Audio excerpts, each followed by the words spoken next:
I think if the goal here is essentially, I just want to be able to sort of fill the same spot that like the Warlock Invocation feat or the Battlemaster Fighter feat or any of those feats that give like a little bit of a thing. If you want it to just be that, but for a ranger, favored foe, favored terrain, I think this does that. I think it does it, and I think it's fine. But if your concern is that you want this to feel like it is going to help a ranger that went the favored enemy, favored foe route feel more comfortable and more generally useful, I don't know if it's going to accomplish that goal that much. It's going to help a bit. The ability to change them on a long rest is a pretty big deal. That's probably the biggest deal. But I don't know if it's enough. I don't know. Maybe it is enough. Maybe it is.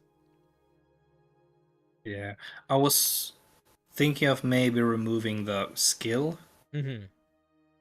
Like my first draft of this, I had just proficiency in the survival skill. That felt sort of lame. Can I make a suggestion? Can I make a suggestion? Yeah, of course. If you decide you want to cut out, regardless of whether or not you cut out the proficiency or the nature or the survivor skill, let me offer an alternative to the last bullet point that I think might help a little bit, maybe. Yes, that's the main What part. What if instead of you getting an additional favorite enemy or favored foe, when either you killed a creature of a certain type or hit a creature of a certain type, you could change your favorite enemy to that type for the rest of the day. So let's say, for example, my favorite enemies are monstrosities. We enter the city that's being affected by goblins or whatever. We have our first fight with goblins. After I kill that goblin, I can take 10 minutes and change my favorite enemy to goblins. Now, what that would essentially do, would make it so that you could adjust based on the monster types you're fighting as you were sort of entering into fighting them. That might work also, and I think it would also be fun because it would turn it from something that you did during a long rest to something that you would have some control over during like live action play, you know? I would push back against that, Mm-hmm. only because this is meant to make it more flexible, but that change would pretty much make it, instead of giving a little bit more flexibility and like an extra option or something, it would essentially mean you have every favorite enemy all the time. I guess. Yeah, I guess it could turn into that. Unless you're going against wildly different creatures in like single adventuring day, then if I'm fighting goblins, I'm probably not going to fight like lots of like dragons and monstrosities maybe at the same time. Yeah. Or I won't care that much. Yeah. So that change would pretty much mean that the instant I meet something, I just have what I need. Yeah, I think that is a problem. I agree. I don't know if it's a problem that can't be solved. I think you could. I think I'll just have to remove the changing of the favorite enemy and favorite terrain. Yeah, listen. I don't. It's an interesting problem because at a certain point, unfortunately, what the issue that you just pointed out, which is a very legitimate issue, which is like, if you make that change, it makes it so your favorite enemy is just anything. That's kind of what you need favorite enemy to be in order for it to feel good. Right? Like, what this is doing is it's just making it a little closer to that. You know? True. So I don't know that's not to say that there's a right or wrong way, but it's like that is the conflict that we're bumping up against, is that we are trying to solve a problem that truly solving it might feel like it might be too much. And maybe my question would be then, is it too much? I don't know. I haven't looked at those features in a while, but I do wonder if you could make your favorite enemy anything. Would that really, really fuck up the ranger or the power balance or make aspects of the game not work? I don't know. I'd have to think about it a little bit. But I do think that if there's a way to figure out how to do that, where it's like you kill a creature and then you take 10 minutes examining its corpse or whatever, and then you gain some bonus towards that creature, I think that is going to help a lot in making favorite enemy feel better. Maybe you don't get the entirety of favorite enemy, but maybe it does something in that regard. I think that could, I think that could work. I think that could work. Yeah, I'll have to think about it. Yeah, there's not a right or wrong answer here, because truth be told, this basically works as is also. You know, like it's not changing the game, but if somebody likes favorite enemy and favorite terrain and they want more of it, this accomplishes that goal. In the same way that if somebody wants more meta magic or more invocations, there's other feats that accomplish those goals too. Although one thing that you said, that this just extra ranger on your ranger, pretty much. Mm-hmm. I'm sure I like that, especially if I give it to other classes. I would want picking a feat should be exciting and not just I guess I get this. So it can, but it's okay. Feats can be really focused. There's feats that are so situational. No. Like that's the point of feats. Yeah. It's okay to have them be super situational. I was more thinking that maybe I'll change the dexterity to intelligence, the increased step, because favorite enemy helps on wisdom and intelligence, so that sort of pairs well there. That's true. You could make it go in less of a ranger focused direction and treat it really like tracking, investigation, survival focus. I'll just straight up give one favorite enemy, favorite terrain, skip the like repicking thing. Just here's a couple of extra options. And then I would have to figure out something completely new for a middle point. So I want something extra, but I would want something that you can't just be a ranger for. I'm gonna try, I know that I said it already, but I'm gonna try to sell you on this idea that fighting a creature or killing a creature or examining the corpse of a creature gives you some bonus with something against that creature type for a period of time. I think would be cool. Even if it's really minor. Like what if it's you get to add your proficiency bonus to any investigation or survival checks you make to, you know, after you kill a creature and take 10 minutes, you get a bonus to investigation or survival checks you make against creatures of that type for the next hour. Something like that, you know? Or even something like you figure out all their you could learn their learning damage resistances or vulnerabilities, or that could be interesting. You can take a corpse, you can spend some amount of time with it, and you can learn that creature's the only thing that's tricky there is that not all creature types share damage resistances. Like it's true for some, like all demons have the same damage resistances for the most part, all devils do for the most part, but Fae, it's pretty different. Aberrations, monstrosities, it's pretty different. So you're gonna bump into some issues there, but it could. There's definitely something to that for sure. I like that vibe. I think the idea of examining the corpse to either gain knowledge or a benefit is the move, because that feels like a tracker, right? You're like, you know, tearing things, investigating, figuring out the clues. Cool. Cool, man. I think it's an interesting idea, and I think it's an interesting idea that essentially accomplishes its goal right now. But I do think that working towards more weird or nuanced goals is totally doable, and I think that either one works. Do you have final questions, thoughts, anything I missed, anything you want me to go over? No. That's it. Really cool. I like it, dude. I think it's pretty straightforward. It's one of those things where it reminds you how much favored foe and favored enemy and favored terrain are like underappreciated or struggle to fit, because this is essentially the same as the thing that gives you a meta magic or the things that gives you an invocation, but it feels worse because getting an invocation feels stronger than getting a favorite enemy. You know what I mean? Like you do have to like fill in that extra gap. It's just an interesting thing. Interesting. All right, buddy. Cool. Thank you very much. I appreciate it. Yep. Bye. Let me hang up on you. Boop. right, let's give a round of applause to Math Thorn. Thank you for sharing. Thank you for caring. Thank you for being a friend.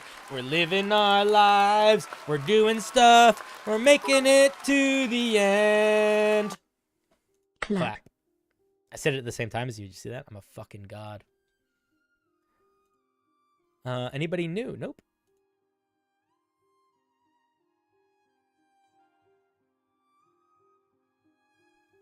I hope you guys don't mind. I'm going really hard in the chill music tonight.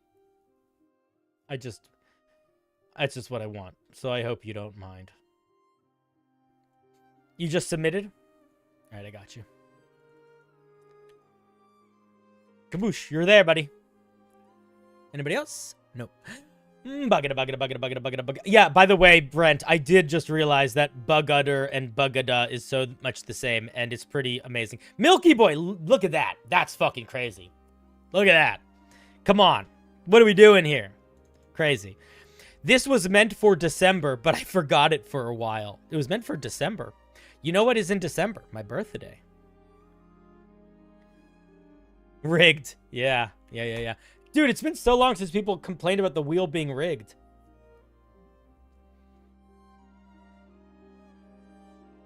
You've been working on your own class. That's cool. Here it is. It's Santa Claus. Kidnap the Sandy Claus. Put him in a box. Lock him up for 50 years. Then see if he talks. All right, what do we got? Human wizard, lawful good. All right, so is the goal here to make this feel like it's Santa Claus? This is much higher than a CR6 monster. What are we doing here? What are we doing here? Look at this spell list. It has legendary actions. It has legendary resistance. So we're just going to pretend you don't understand CR and move on from that. Okay, so if we want this to be Santa Claus, let's ask some questions here. What's the most important thing for Santa Claus to have? Also, I am going to go on the traditional American version of Santa Claus. Big, burly guy with a sack and reindeer and stuff. Okay? Did you calculate these hit points correctly? I don't think you did. What's 4.5 times 17? Let me do math for a second.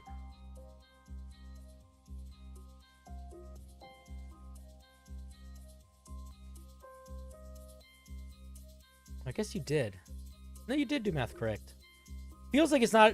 Here's what I was going to say. No, it's correct. It's correct. I was being dumb. I was being dumb. I think the con is too low. I think the intelligence is too high. I think Santa Claus's highest stat should not be intelligence. It should be wisdom or charisma. And I think it's pretty crazy that it would be intelligence. I don't think it makes any sense. I also don't think Santa Claus would be a wizard. I think that's also doesn't make any sense. I think Santa Claus would be a sorcerer more than a wizard. He's not writing scrolls. He's not a brilliant scientist. He does Christmas magic. It comes from his heart, okay? Where does Santa's magic come from? It comes from his heart. It comes from the spirit. It either comes from the spirit of Christmas or it comes from the magic inside his warmth inside of him, which means that that's a cleric or... No, he's not a fucking artificer. He's a cleric or he's a sorcerer, okay? He runs a workshop full of artificers. Maybe he has a level or two in artificer, but let's be real. He's the spirit of Christmas. He's got elves now, okay? So yeah, I don't know. I disagree with the stat layout pretty dramatically. What else we got here? We got legendary resistances. Santa can cast scrying at will. That's funny. I like that. He has a bag of holding that he carried presents in. All of that is lovely. What can he do? He makes 3 misty blasts attack. +5 to hit. Oh man, you did something that I don't like. There's too much wizard in here, man. This feels like how much of the wizard NPC stat block did you start with before you made this?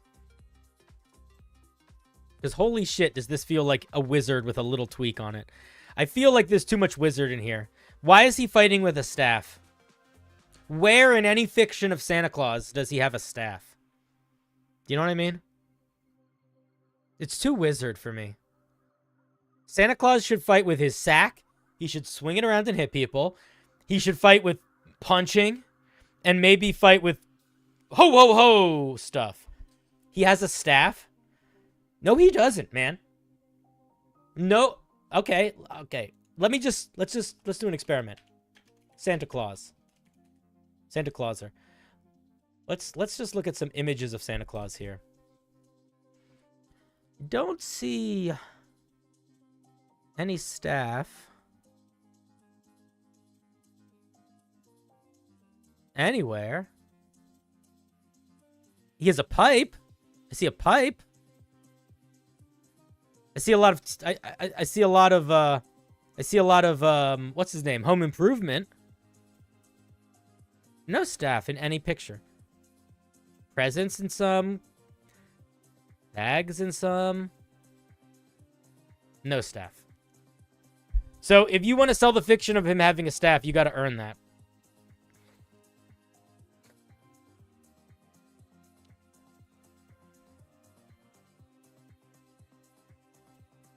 Yeah, but Brent, that's what I'm saying.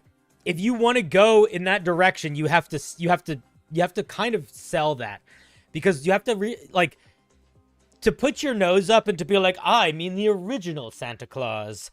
No one is going to assume that. No one. So you have to face the reality of the universe that you exist within when you're writing Homebrew. And the reality of the universe that we exist within is that this is Santa Claus. This guy's Santa Claus. You might not like that. You might disagree with that. But that's what it is. This isn't Saint Nicholas. This is Santa Claus.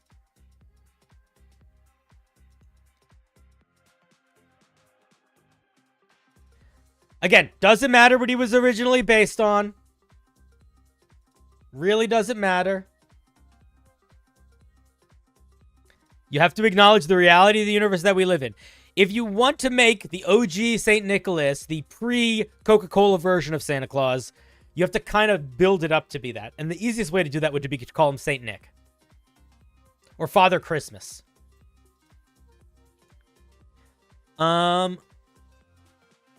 like that he makes creatures stable when he hits them. That's funny. That's fun. This damage is a lot, but probably okay, depending on what CR you end up making this. Wait, he makes 3 Misty Blasts? That's a lot for a CR6 monster. Also, why he probably would use that more than he would use spellcasting a lot of the time. All right, whatever. But it's fine. It's an interesting idea. I like it, but I think that I think it's too powerful if you want this guy to be lower CR. By some margin. Charm Person, Fog Cloud, Invisibility, Light, Prestidigitation. He should probably have the spell Pass Wall.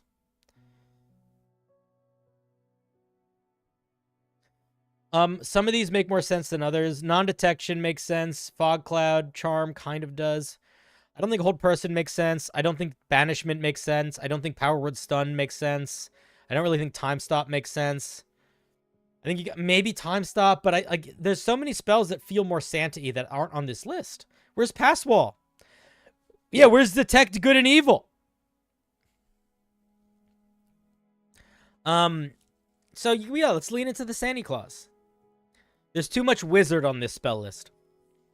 Santa Claus magically teleports himself up to one reeling creature he can see within 5 feet of him, along with any equipment they're wearing or carrying, to a location Santa's familiar with up to 1 mile away. This probably should have some sort of limit on it. Also, I'm not sure what this is supposed to be. Like, what aspect of Santa Claus is this supposed to be giving us? I don't know exactly. He can attack. Flashes a beam of mystical light. Creature has to make a wisdom save or be incapacitated for a minute. They forget everything that happened 5 minutes prior and can't remember anything that happened while it's incapacitated. I don't think this is great. I feel like the goal here is like, no one will remember that I snuck into your house and left presents. But I feel like we have the spell Modify Memory if we need to give him anything like that. This feels weird on a Santa Claus. I don't like this. This feels too malicious. I understand that that's not the intention, but it reads more maliciously. It reads more like the kind of thing that like a hag would use than like a Santa Claus would use. So yeah, I think it's got some Santa in it right now, but it's got way too much wizard. Way too much wizard, not nearly enough Santa. Those be my thoughts. Those be my thoughts. Yeah, and the CR is completely bad. Completely wrong.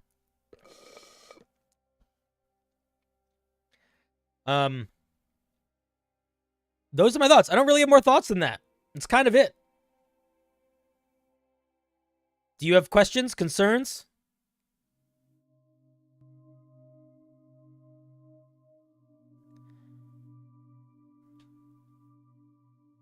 Let me know.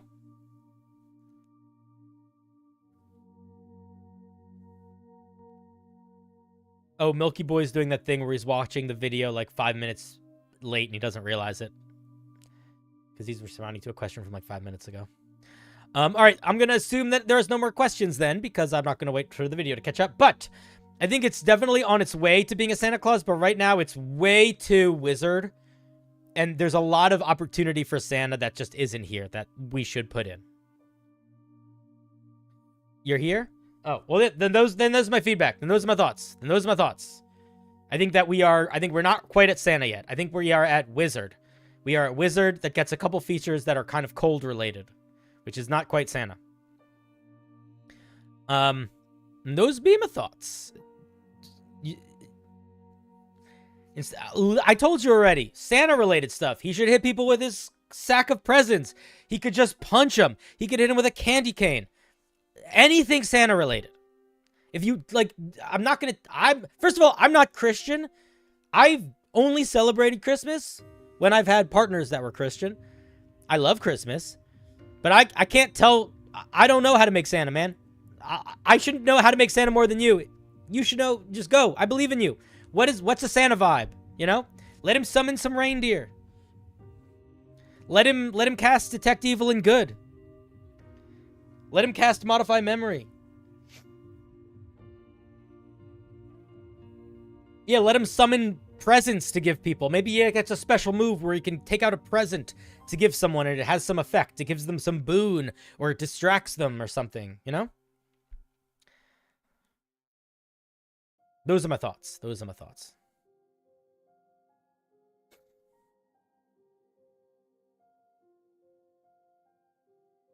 Christians don't own Santa. Yeah, but Christmas is not a religion. Christians don't own Santa, but Christmas is definitely focused on one particular religion over the other. And if you are going to act like it's not, you are a Christian. Or at least come from Christian stuff. I'll tell you what, I have never spoken to a single non-Christian that confidently felt like Christian was for everyone. You might be an atheist. If you're Jewish, I would be shocked. If you're Muslim, I would be shocked. Shocked. I've never heard of a Muslim or a Jew say that Christmas is for everyone. Outside of them being like, you know, kind of pushed for it a little bit. Or like just liking the vibe. I love the vibe. I like a very specific type of Christmas. Where I go to my friends' houses and we eat tasty food and give each other presents. But that's a very specific thing. And that's like the most surface level of Christmas. You know what I mean? So, yeah. Christmas. A lot of people might think Christmas is for everyone. Those people we call Christian. Or atheists, I guess. Because atheists just want to celebrate the fun part. All right, those are my thoughts on Santa Claus, though. I think he's it's a good start. Get half that wizard out there and fill it with Santa Claus. All right, let us give Milky Boy a round of applause. Thank you, thank you.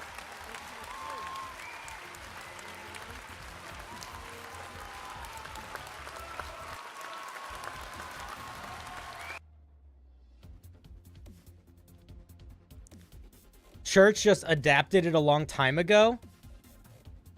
Gene, it's not a Northern European pagan thing anymore. It's fucking not. It might be for some, but that's like saying... trying to think of a good comparison. I mean, that's like saying, like... I don't even know what to describe. I don't even know what example to give here. To deny the fact that Christmas is Christian is denying hundreds and hundreds of years of the reality of people that have lived before you and live now. Like I'm saying, like, yes, the Yule festival exists. There are people that celebrate holidays of paganism that were inspired, that inspired Christmas. But to be like, that makes it not a Christian thing is genuinely being willfully ignorant and completely ignoring literally millions of people's genuine lived experience. I totally respect people wanting to respect and acknowledge the pagan roots that Christianity has stolen a lot from. I'm not trying to take anything away from that. Very real, very worth acknowledging. A lot of really cool stuff in paganism. A lot of it, I would even argue, cooler than Christianity a lot of the time. That being said, Christmas is fucking Christian. And to deny that is being a silly Billy. And a willfully ignorant silly Billy. That's just the truth. It's just the truth. You might hate that. It might frustrate you. You might wish that wasn't the case. But it is the case. It is the case, my friend. It is the case. Yule did not outlast Christianity. Christianity is alive and well. I'll tell you what, the amount of people that try to ignore how powerful Christianity it is, every single one of those people are either Christian or not a religious person. Because anyone that is a religious person or even grew up in a religious household that was anything other than Christian is painfully aware of how fucking Christian the world is and how Christian so many things are and how how alive and powerful Christianity is, okay? If you have gotten to live your life thinking that Christianity doesn't have a stronghold on society, that means that you are part of a culture that never had to butt heads with Christianity. That's it. That's what that means. That's what that means. Which, cool. That's nice. But again, it's denying and ignoring literally millions of people's lived experience. Anyway, enough talking about nonsense. We're moving on. We're going to look at DC Nightwing's piece. It's not even worth a conversation. It's stupid. Like, anybody that argues against Christianity being incredibly powerful, dominating everything, is just somebody that has never had to face that in a negative way. That's it. That's what that means. Which is fine. But that's what that means. It is a privilege to not have to acknowledge or deal with how prevalent and powerful Christianity is. That's existing from a privileged perspective. All right, DC Nightwing, what do you got for us? I would like to get my Phoenix Soul Sorcerer to the playtesting phase.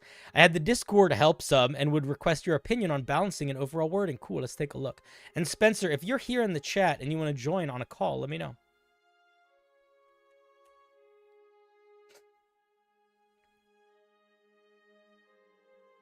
Like the art choices? Oops. Here it is in the chat.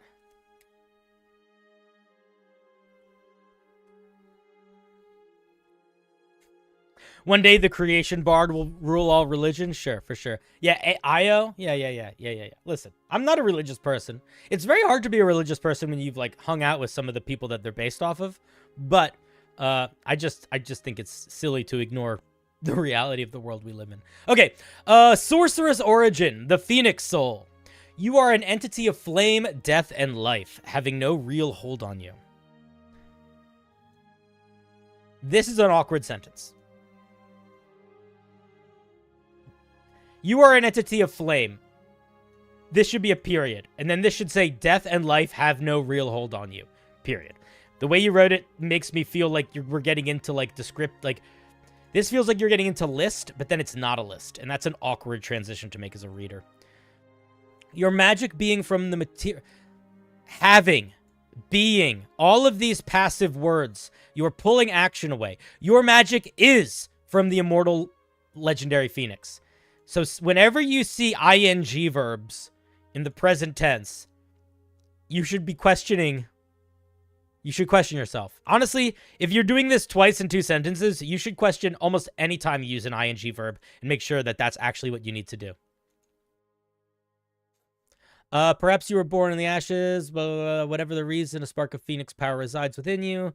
Power is a blessing. You ride the string that connects to and from life and to and from death itself, while still protecting those you care for most. You're also getting very repetitive here. You sort of talked about life and death already, so you don't want to repeat ideas too much. Flavor text needs a little bit of work. Clean it up. All right, let's take a look at what features we get. Heated Soul and Rebirth Flame at first level. It does not exist already. It was a Unearthed Arcana that came out a while ago. Starting at first level, you learn Control Flames. It doesn't count against the number of cantrips you know. When you reach 3rd level, you learn the Heat Metal spell, which doesn't count against the number of sorcerer spells you know. In addition, you can cast it by spending 3 sorcery points or by expending a spell slot. If you cast it with sorcery points and target an ally's armor or weapons, you can have it heal them instead of dealing damage for the duration of the spell. I think that is an awesome idea, and that is way too much healing for 3 sorcery points. 2d8 healing every turn as a bonus action for a minute is a lot.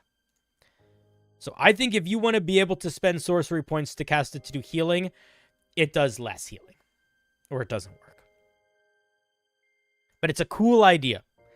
The other thing is this is really strong, which means that this is probably now taking us past the power balance level of being reasonable. Probably. We're going to see what it does, but careful here. Like, this is roughly the same power level as the entirety of the Shadow Sorcerer's first level. So now we're getting a whole other thing on top of that is a lot. Rebirth Flame. At first level, your Gift of Flame protects yourself from true defeat. Protects you from true defeat. I question if you wrote this in a Word document first. If you didn't, you should. Google Docs even will notice grammar errors like that. When damage reduces you to 0 hit points, a ring of flame and ash burn around you. Any hostile creature that starts its turn or enters the flame within 10 feet of you for the first time on their turn must make a wisdom saving throw against your spell save DC. On a failure, they're pushed back 10 feet, become frightened of you for the next minute. A creature frightened this way can repeat the saving throw. Flame lasts for a minute, at which you gain 1 hit point. Yeah, I'm gonna... This is stronger than... This is too strong by, like, some margin. I would argue that this is stronger than, like, some subclasses' much higher level features. This is way too... I think that if you want to do the rebirth thing, I think it's an interesting idea. I think that if you like the idea of you're wreathed in flame and your body is protected, I think that's interesting. I think creatures being frightened by for a fucking minute is way too strong. I think the fact that you come back to life is way too strong. I think the fact that you can do this more than once per day is jokingly too strong. So I think that this is just too strong. I think if you want to do some sort of rebirth ability, there's precedent for that. There's other things that get that. In fact, I would argue that there is something very close to a Phoenix subclass in D&D right now, and it's the Celestial Warlock. So if we look at the Celestial Warlock, they get the ability to heal, they get to be more radiant, and then at 10th level, no, it's 14th level, it's their capstone. When they die, they come back to light in blinding fire. But, like, this is just way too much for a level 1 feature, especially on top of this, which is pretty strong. So, unfortunately, I think this just has to go. And I think if you really want to do the Phoenix Rebirth thing, you got to find another place to put it. This is just cartoonishly too much at first level.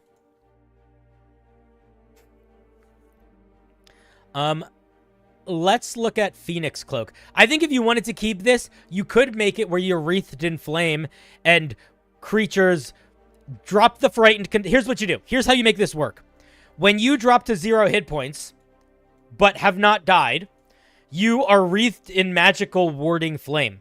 Whenever a hostile creature moves within 5 feet of you or starts their turn there, they have to make a wisdom saving throw or some sort of saving throw or be pushed back 10 feet. And that's the only thing this feature does. That would be reasonable. But if you give it where they're frightened. If you give it where it lasts a longer period of time. If you give it where you're coming back to life, it becomes unreasonable.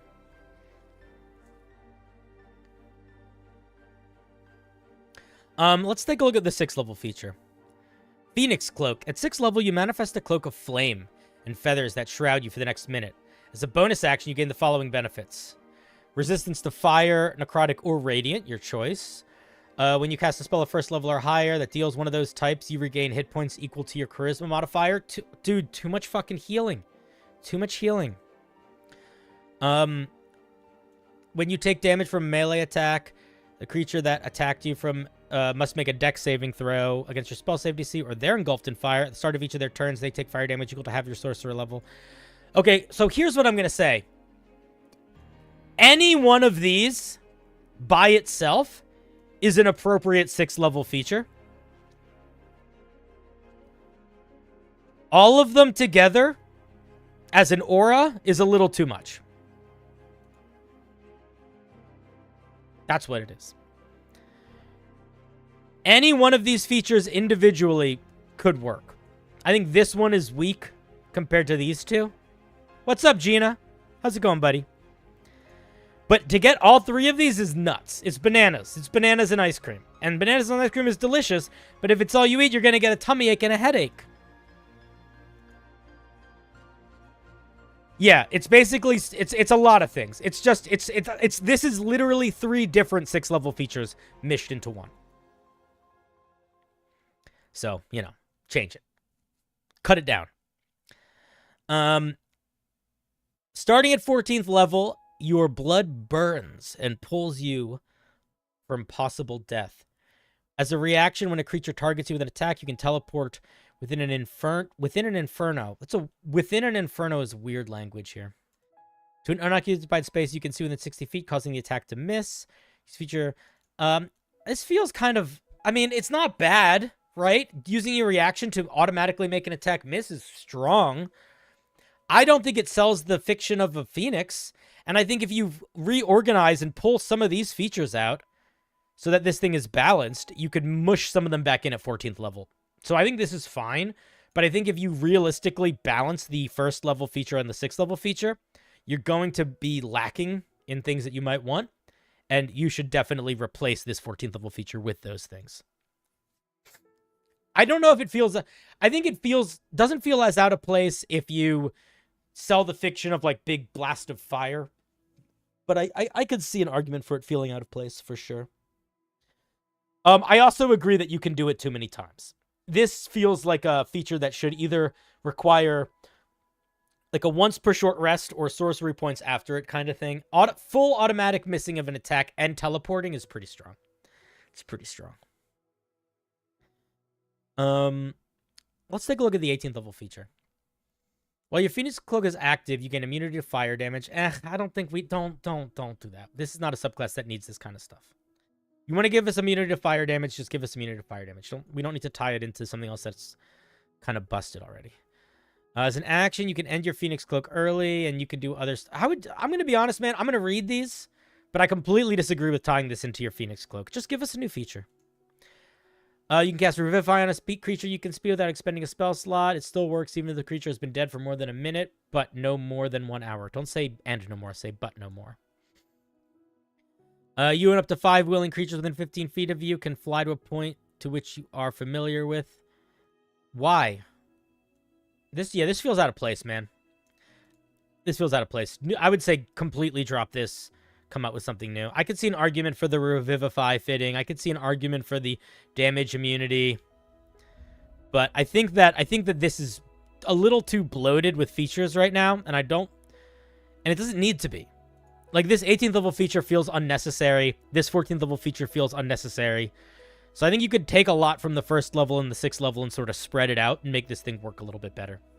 And I think you need to pay a little bit more attention to the amount of things that these other sorcerer subclasses are getting. Specifically, you want to look at, like, the Tempest. You want to look at, like, the Shadow Sorcerer, as those seems to be ones that have inspired a little bit more of this.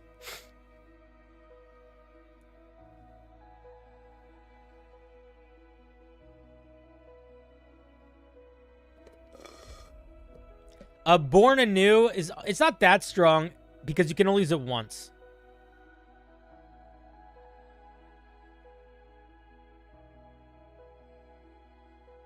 No, I agree, Sam. I think if you reshuffled these features, it could work nicely. I think a lot of these earlier features are just busted and need to be pushed later and maybe given a little tweak to be stronger.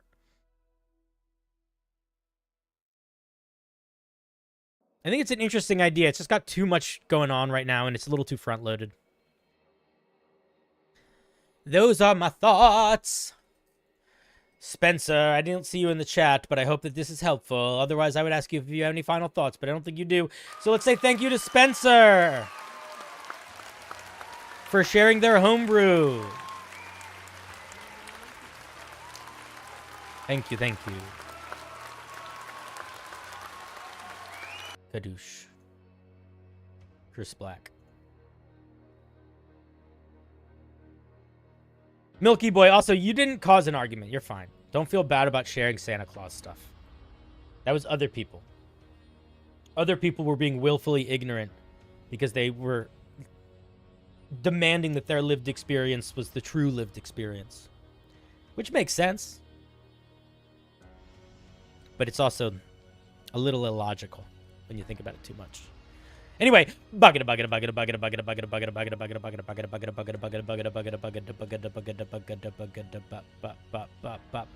program are people using? I think people use a website called Homebrew a lot of the time. Homebrew, which, holy shit, does that make my speech impediment come out saying that word? Bilbo Swaggins. What you got for us today, Bilbo?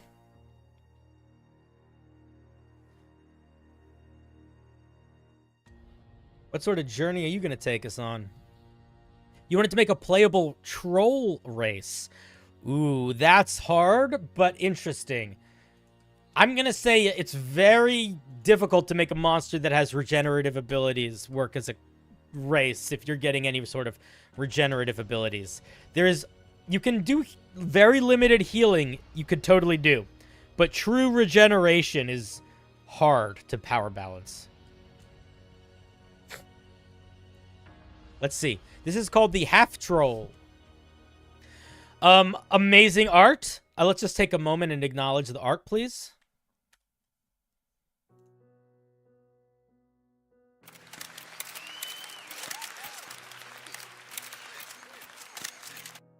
Thank you for making your own art. I do appreciate it.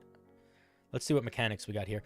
Gangly-limbed and sickly green, half-trolls are often unwelcome in both troll and humanoid communities. Remarkably resilient, the unprejudiced can find reliable martial companion.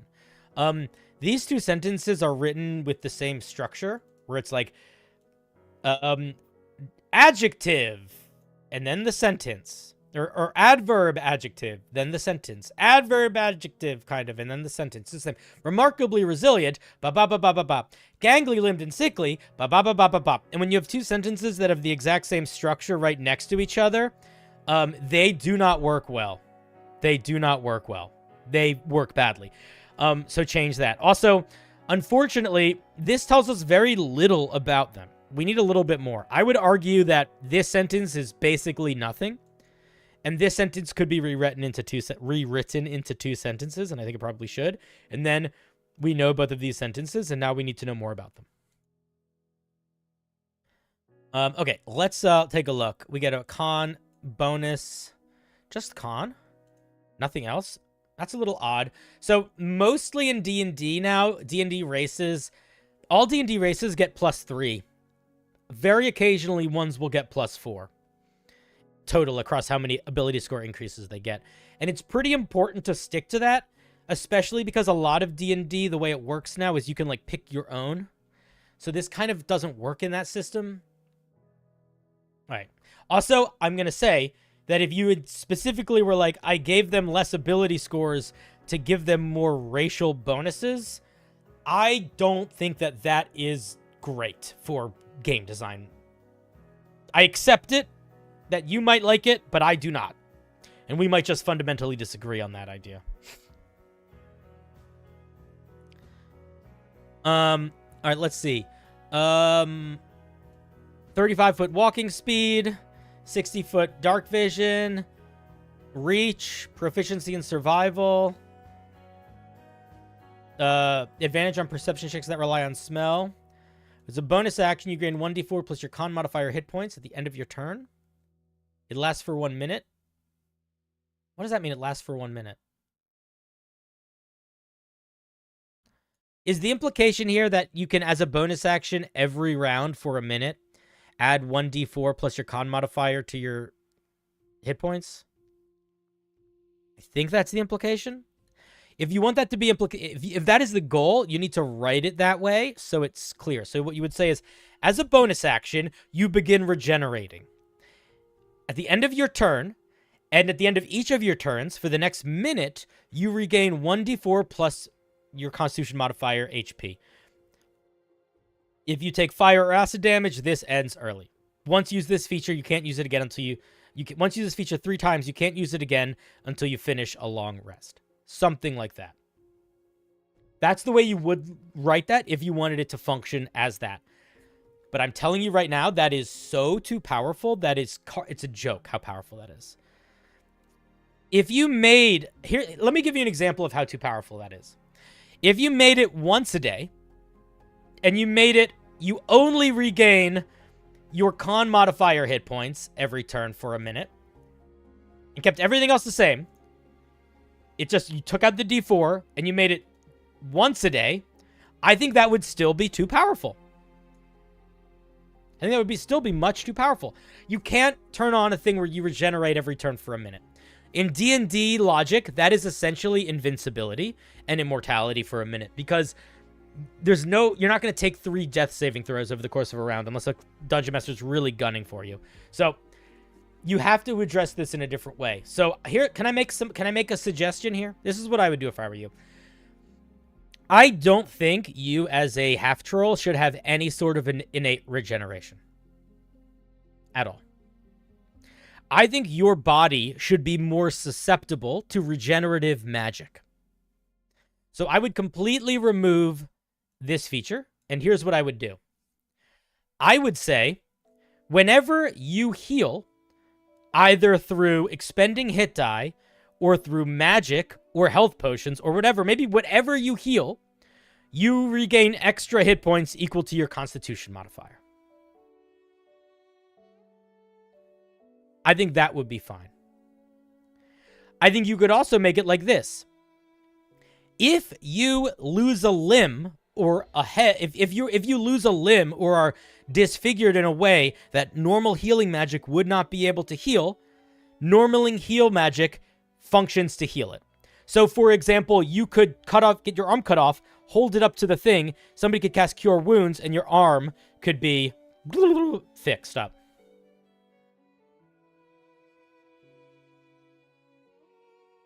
Cinder's rework had it work at the end of the turn for a minute. I don't think it should work at the end of a turn for a minute. No, I don't think it should do that. I don't think that works at all.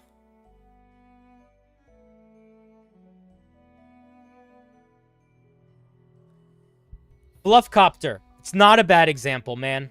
Because how is this written? Because is it a bonus action to activate it? And then it's on for a minute? Because the way that it reads, it's a bonus action and then it's on for a minute. It's not a bonus action to activate. It's on for a minute. And then each round during that minute, it's a bonus action to activate again. So I think you are misunderstanding. Or I am misunderstanding. Or this is not written in a way that is clear. Which is, I think, the real thing that is going on. Because we don't know. We don't know how this is supposed to function. I'm going on the assumption, based on it's written, that it's a bonus action to activate. This is what happens, and it is on for a minute. Because that, to me, is the way it's written. So it's almost like a spell.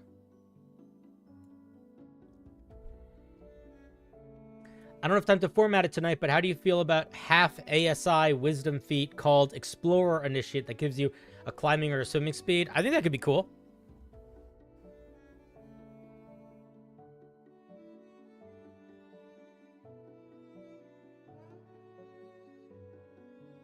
Activating and maintaining it with a bonus action would make more sense. If it would make more sense, I still think it would be too strong. It's only gonna be too strong. I think if you wanted to give yourself an instant of healing, I think you could do that. Or if you wanted to make yourself more susceptible to healing, I think you could do that. But healing every round for a minute is just a lot. It's just a lot.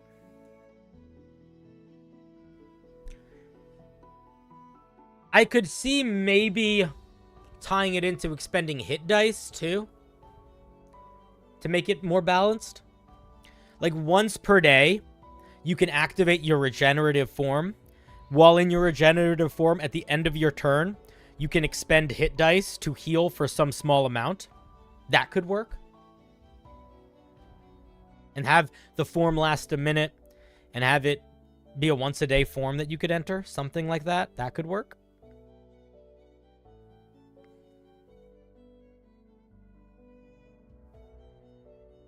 I'm having a pretty good day. How you doing, Dean?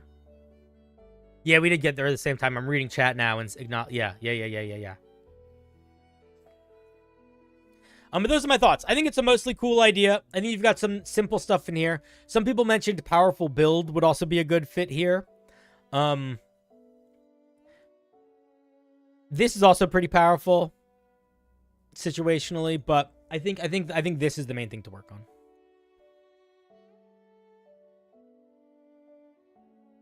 Even if it's once per turn, you can use a bonus action to expend a hit die. I think that needs to be limited beyond your hit die.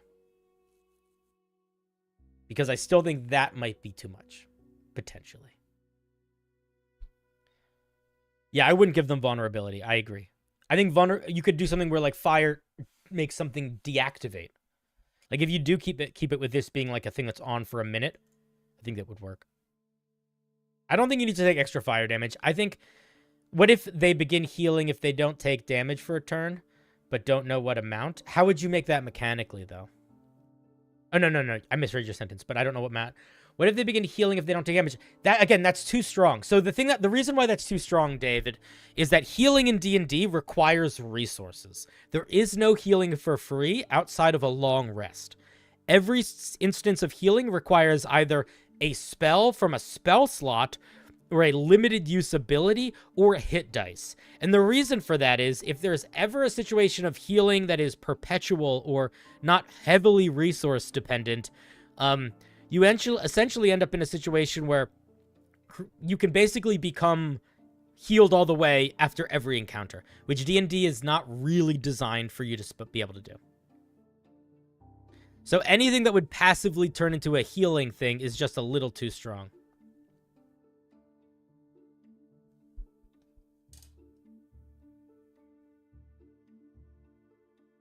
Anyway, those are my thoughts. I think it's a neat idea. I think the healing is the tricky part. All right, let us give our dear Bilbo Swaggins a big old round of applause.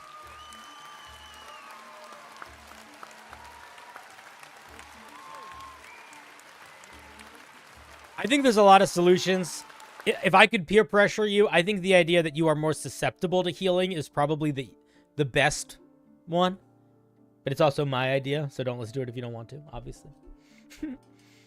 But I think it's straightforward. I think it's going to be balanced. I think it's going to feel good. Those are my thoughts.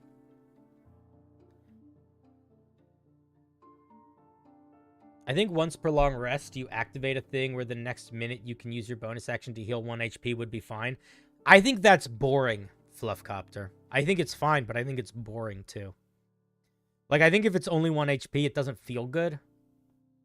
Then it's literally just there for the purposes of healing. Like, not for the healing. It's almost like flavor. Like, I don't think that'll feel good. When is healing 1 HP is so nothing. I would rather it just be a bigger instance, less constant, and feel good. Like, yeah, it would be fine power-wise, but I don't think it would be fun. Next is name.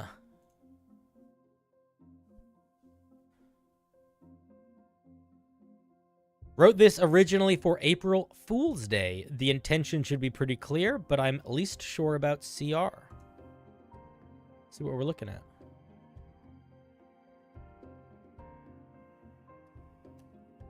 Oops, that's the raw. We don't want to lose the website. There we go.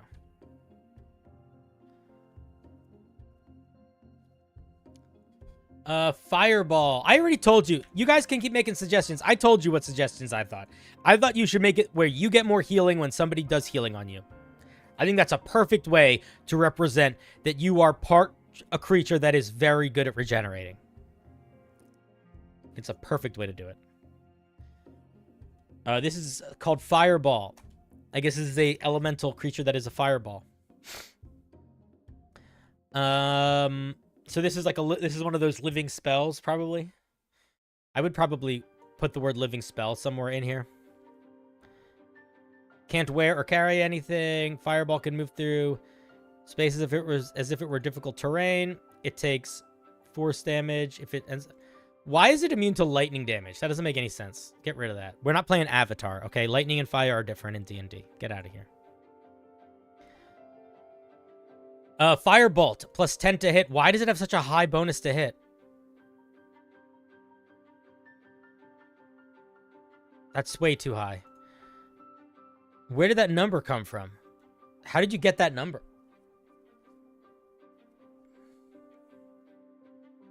So all numbers in D&D come from the same place that they come from for everything else. So your bonus to hit is equal to whatever you're attacking with, which in this case I'm going to assume is Dex, plus your proficiency bonus. So this should be a plus 7 to hit. Because the CR3 monster has a plus 2 proficiency bonus. The math is not right. Also, this is really weak. Like, stupidly weak. For a CR3 monster. It can intentionally drop its hit points to 0. This automatically triggers final send-off. I think you should just... You don't need to say... You could just say... The fireball can automatically trigger its final send-off. I don't know if you need to do this sentence thing here. When it dies, it explodes in a 20-foot radius, making a DC 15 saving throw, and it just casts fireball. Here's my main thought, man. If you want to make a living spell, I think the most important thing is to take a look at what the other living spells do. All of the other living spells function sort of similarly to this, but in one majorly different way. They don't explode when they use their spell. They just get to use it.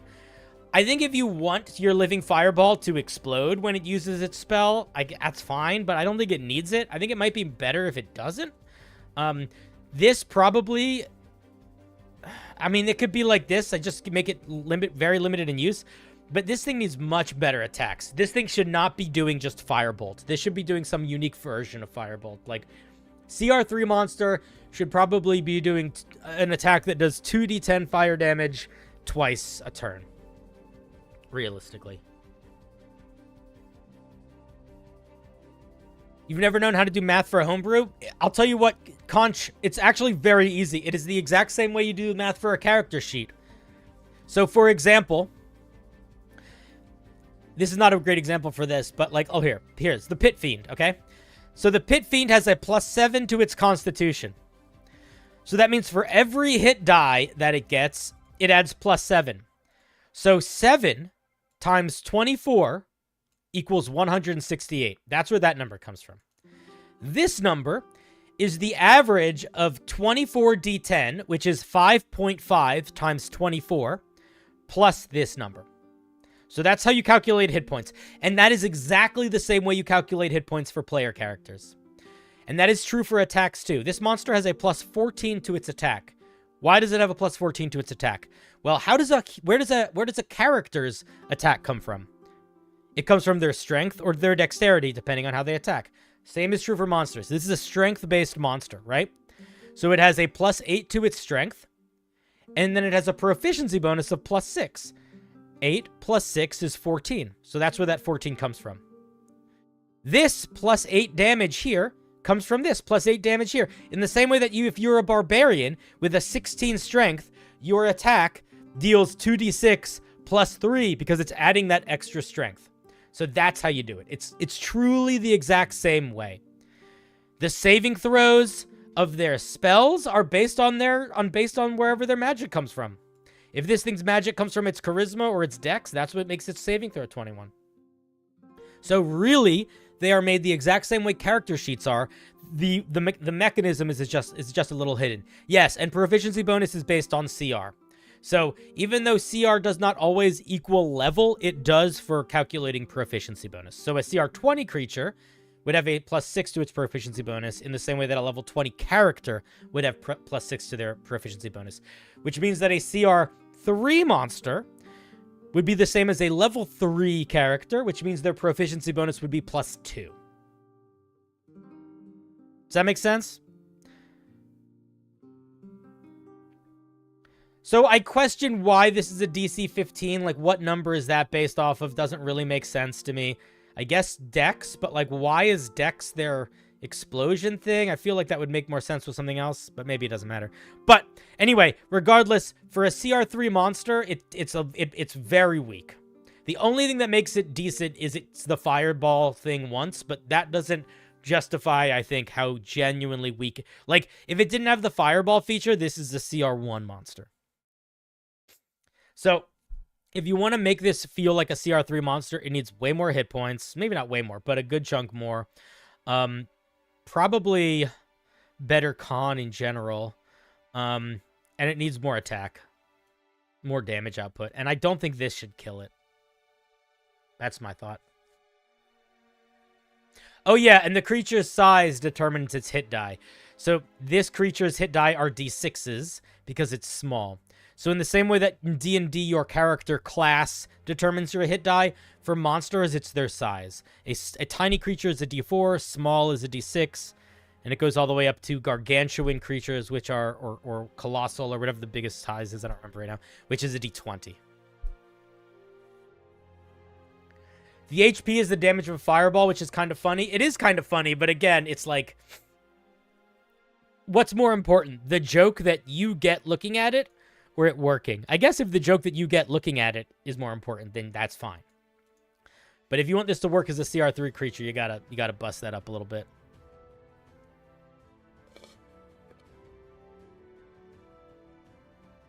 I think it's a good idea though. I love animated spells. I think they're fun.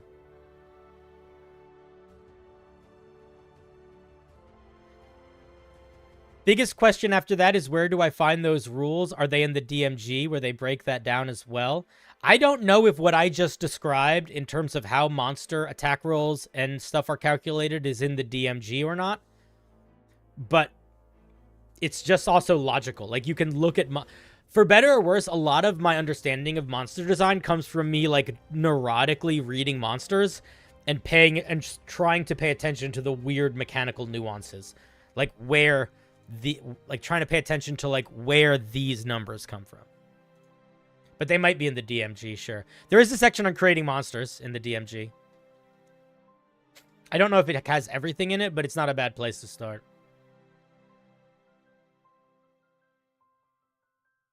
Anyway, those are my feelings. Pretty cool idea. Just make it a little tougher. I would look to the other living spells for some ideas. And get rid of the lightning immunity. That don't make any goddamn sense. You silly boy. You silly goose. You silly fiend. All right, let us give our dear name a big old round of applause. Where are you at? Where are you at? Where's my applause button? Applause, I need you. There you are. Yeah, no problem, dude. It's hard to write homebrew if you've never made it before. Like, all of those rules that I just described about... They're not obvious. So it's totally normal for you not to think about it. Also, they're like the least fun part of homebrew, you know? The most fun parts of homebrew are like the making the monsters cool and coming up with the neat powers and stuff. So like, who wants to take the time to figure that shit out? Not me. I haven't looked at any of the 1D&Ds. I haven't watched the new YouTube video D&D Beyond put out or any of their new videos yet, so I have to do that. I've been pretty busy this week, and then I'm continuing to be pretty busy until the end of the weekend. So next week I'm gonna dive into those a little bit more, but I haven't looked too deeply into any of the new 1D&D stuff that's like official yet. How do you submit them for a review? There's two ways to submit homebrew for review. If it is a day that is a member review, which is today, the only homebrew I'm looking at is people that are subscribers to my channel on Twitch, paid members on YouTube, or patrons on Patreon. And there's a form in the Discord that you can find or on the member community tab on YouTube. But in general, I run a bunch of different homebrew stuff. If I'm running events or anything like that, you can always find the submission forms in my Discord. And then the other way that I look at homebrew is that I have a whole section in my Discord that is basically a peer review section where people can submit homebrew for each other to review. And I literally just pull stuff out of that. So there's a tag you can put that says Cinder Review if you put something there. And then if you put that, it means you give me permission to review your homebrew on stream. And most streams that I'm doing now, even event ones, I usually open them up by reviewing some homebrew. So check out the Discord or check out the next event I run or, decide to pay me. But don't pay me if you don't want to. That's more than reasonable. All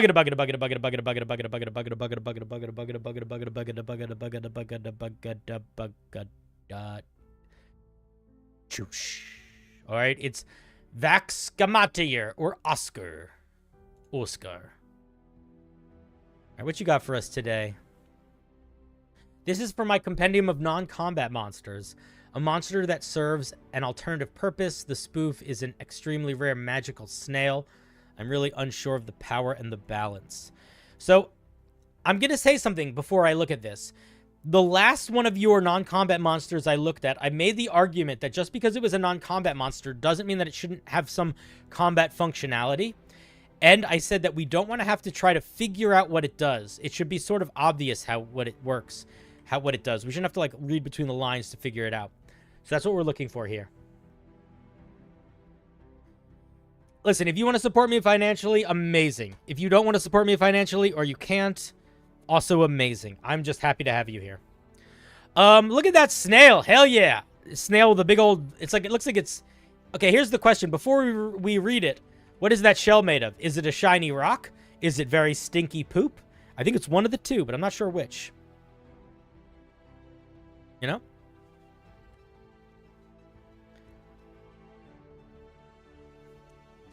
Don't let their name deceive you. Spoofs are ancient creatures of primordial magic that hold tremendous control over the weave. Don't start a sentence like that if you're writing homebrew flavor text, unless you are specifically writing it from someone's perspective. I think that you should not write... Just start the sentence, man. This is a better sentence if you cut this part out and you just say this. This is a much better opening sentence without this. Forming a symbiotic relationship with a caster or residing in the house of magic, these snails increase the power of the weave around them and consume magical residue left behind after the spell is cast. They come in some forms. There's red ones, purple ones, and black ones. These guys are the weakest ones. These guys allow spells to travel further. I don't know if we need this. I'll tell you what. I got bored when I started reading this flavor text. So take that for what you will. If you want somebody to be excited to read these, you need to make it more interesting getting here. And you need to sell these things as interesting. I stopped as soon as I said the weakest and most common. I'm like, okay, I'm bored. I'm moving on. So I'm going to move on here. But I do think if you want these to feel like interesting flavor text, you got to start selling them more quickly than this is being sold as. All right, let's see what this thing does. It is a challenge rating 9 monster. Oof. Again, where are you getting this hit points and AC from? This is such low hit points for a challenge rating 9 monster. Are you trying to copy the flail snail? There is a monster in D&D called the flail snail that has a similar movement speed to this. Why is it so weak? Okay, it's really small. Why is it challenge rating 9? All right, whatever. Let's just see what it does. I'm genuinely confused by these stats. Also, I'm going to say something right now, and I don't mean to be a dick. The monster that's being described here doesn't sound like the monster that's being described here. This sounds like it's like a little assistant that does research for you and helps out in your studies. This sounds like a magical pet that you put in your house that's almost like a house plant that's made to purify the air. These sound like very different creatures. This sounds like a creature that is just in your house doing shit. This sounds like it's like a smart sentient minion of yours. So something is wrong if that flavor text doesn't match this. If it's a red one, spells that are cast within 15 feet of it roll 2 extra die, if any. After a spell is cast within 50 feet of the spoof, it heals 1d6 HP. That's I'm gonna be honest, I don't know how much fun that's gonna be. Why do you have a feature called Red Magic? And then Amplify Weave is red? This is confusing. Creatures that cast a spell within 10 feet of it get a +3 bonus to their spell attack rolls and their spell save DC. This is too powerful. Why is it too powerful? Because it just is. This is crazy. Melee spell attack +8. The spoof makes a melee spell attack against a creature it can reach. What's its reach? You didn't tell us a reach, so we don't know what its reach is. On a hit, the creature must make a con saving throw or take some poison damage and psychic damage. On a failure, the creature temporarily loses access to the weave, making it unable to cast spells for a minute. I think this is interesting. Why is this called Slither? I feel like it doesn't need to do this much damage. I also feel like it would probably be more interesting if this creature had more than one attack or more than one active mechanic, and one of them was cutting off creatures from the weave, but another one was attack. I don't think these need to be intrinsically the same. Once a day, it shatters the weave, creating a 15-foot hole of centered 15-foot sphere hole centered at any point it can see. While in this area, magic has no effect. Spells cannot be cast and items lose their power. This feels like a weird way of writing it can cast anti-magic. It should just be able to cast anti-magic. You can just... There's a spell that does this. Just make it cast that spell. Save a lot of words. Be a lot simpler. Yeah, it could have a 5 feet reach. No, but if reach isn't specified, we don't know. Creatures have a 0-foot reach. Creatures have a 10-foot reach.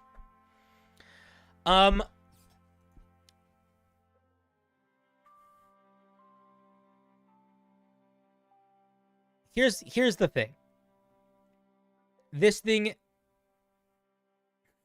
is too powerful and too weak at the same time. And you need to figure out how you want to deal with that. Because it has features like this, and like this, and like this, which are too powerful. I would say they're almost more, there's an argument for them to be more powerful than something I would put on a 9th level CR9 monster. Or appropriate for a CR9 monster. But then there is this. And this is not a CR9 monster. This is like a CR2 or 3 monster. Maybe. CR2 or 1 sometimes. So you need to find the middle ground a little bit. It's no, but even glass cannons, find a middle ground. Like, I'll show you a glass cannon. A perfect example of a glass cannon. Quickling. Quickling's a hit far above their pay grade. They get 3 attacks that get a +8 to hit, which is insane. But they're still only using a D4. And they have 10 hit points. Now that works a lot because these other features that we get help deal with the fact that it only has 10 hit points. So it creates this gameplay loop of this thing hits really hard, is really hard to hit, but if you hit it, it just dies. What is the gameplay loop here? I don't think there is one. I think the gameplay loop is you are a wizard, this stands next to you, and it makes all your spells too powerful, and it never dies. And I think that will be annoying. I don't think that will be a fun gameplay loop. Quicklings are one of my favorite monsters. I also think they're a very good example of extreme game design. And I think that oftentimes people feel like, because I get very critical of people pushing extremes in ways that don't work, because I think we need to understand where the boundaries and limitations are. But that doesn't mean I don't think we should use extremes. I think we should. And I think the Quickling is just one of the perfect examples of that. I think it does it perfectly. So, with all that being said, I think that that's part of the problem here, is that Aside from the fact that your fiction doesn't match your mechanics, I don't understand what the gameplay loop from this monster is supposed to be outside of it makes the wizard too powerful. So if the gameplay loop is supposed to be it makes the wizard more powerful, then here's what you do. You don't make it heal after every hit point spell. You completely drop this. You make Amplified Weave 1 hit die. 1 die, not 2. You make magic. You make it pick maybe between one of these two, not both. And you make this a +1, not a +3. You drop every mental thing here. It does not have high wisdom. It does not have high charisma. It does not have high intelligence. It's a fucking slug or a snail. And you make its abilities and stats feel like that, as opposed to it feeling like anything other than a snail. You massively lower the power of this. And you completely remove this feature. And you make it like a CR3 monster. That's how you make that work. Also, I don't know if it's something that you just forgot, but it is not good design for you to be focusing on 3 different types and for us to not get any mechanical differences between those 3 different types in the stat block. Those are my thoughts. Oh yeah, pick a creature type for sure. Don't make it 2. So those are my thoughts. I think you gotta tone a lot of it down, and you gotta think about the actual gameplay loop of this monster, and you have to make it fun to engage with. And right now, it's too powerful for it to be fun to engage with. It's overpowered if the players get it in a way that's going to be shitty feeling for anyone that's not a spellcaster, and it's overpowered for when the monsters get it in a way that it's just going to make the power balance of any fight really skewed and be really fucking annoying. Simplified. All right, those are my thoughts. And yeah, rewrite this flavor text. Make it fit this, or make this fit the flavor text. Make it a slug. Don't make it smart. Why is it smart? If it's going to be smart, please make that a much more big of a focus here. Okay. That was my feedback for you, Oscar.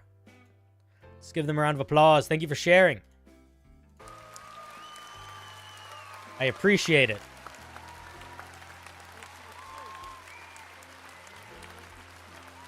The AC was only 1 less than the flail snail. Yeah, it didn't. There's a lot of stuff in there. Didn't really. It's also tiny and had like half the hit points of a flail snail, which doesn't make sense because flail snail is big.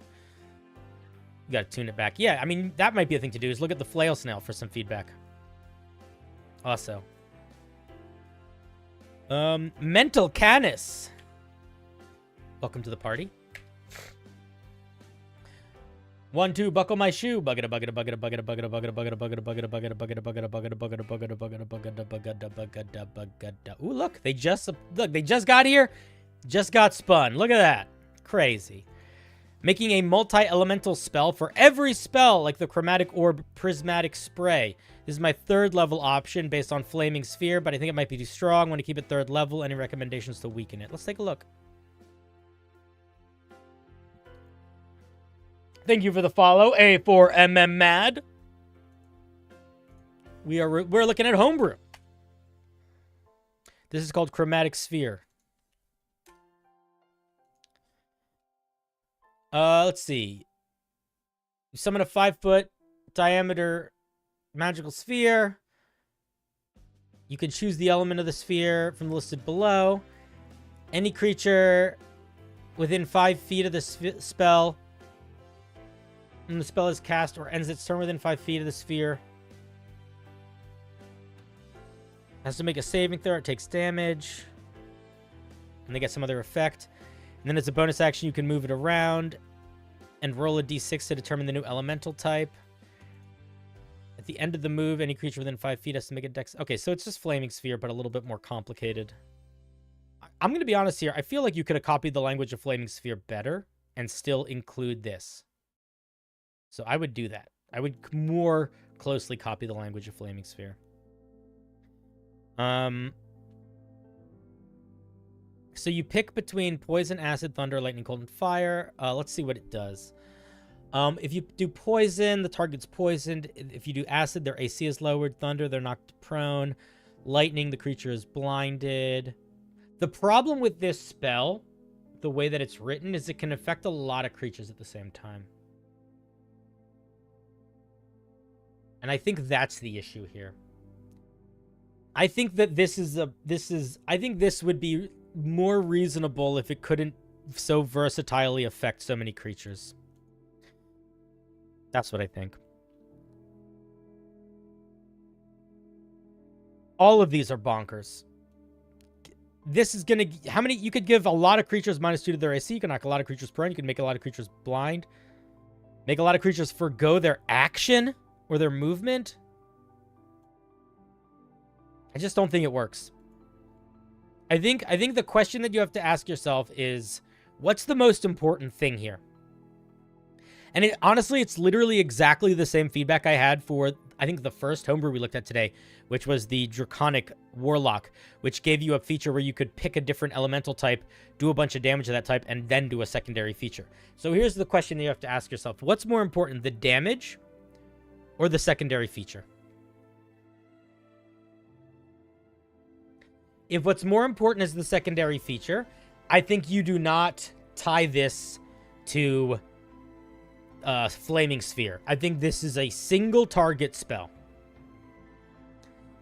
It's more like Innervation, where you target a creature and they erupt in a elemental energy of a certain type. Maybe they take that energy every damage and they are hit by a negative effect, and you make it like a slightly higher level spell. I think if you want this to function like Flaming Sphere, the things the sphere does have to be way fucking toned down. Like, dramatically. Like, to the point where I don't even know if it's worth it to keep. What's up, Dead Aussie Gamer? How's it going, you glorious Tyrannosauri? Congratulations to you on the nomination. To you, my good sir. Hey, can we... Are you going to be at PAX? If you're going to be at PAX... I'm going to tell you right now, I have a problem that I don't know what to do. I don't want to dress nice for the awards show because I don't have nice clothes that I want to bring. I have like 2 nice suits, but they're like wedding suits. So maybe I'm going to dress crazy, or maybe I'm going to just dress like Gen Con, yeah. Maybe I'm going to dress like a homeless person, or maybe I'm going to just wear a bathrobe. I don't really know. I don't want to be disrespectful, but I also don't want to play the dress-up game that much. We'll see. I'm going to play it by ear. Also, I can't decide, and you should think about this too. If either of us win, are you going to make a serious speech or a silly speech? I don't know. I'm not sure.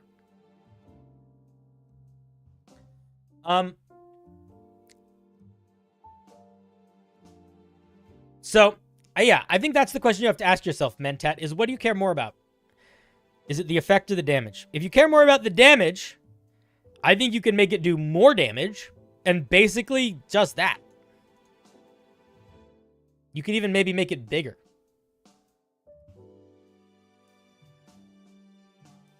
Maybe not do more damage if you make it bigger, but if you make it a 10-foot cube sphere that does 3d6 fire damage and you can swing it around... That could be reasonable. If you care more about these, I think you make it single target. I don't think you need to scrap it. I think you need to just pick a lane.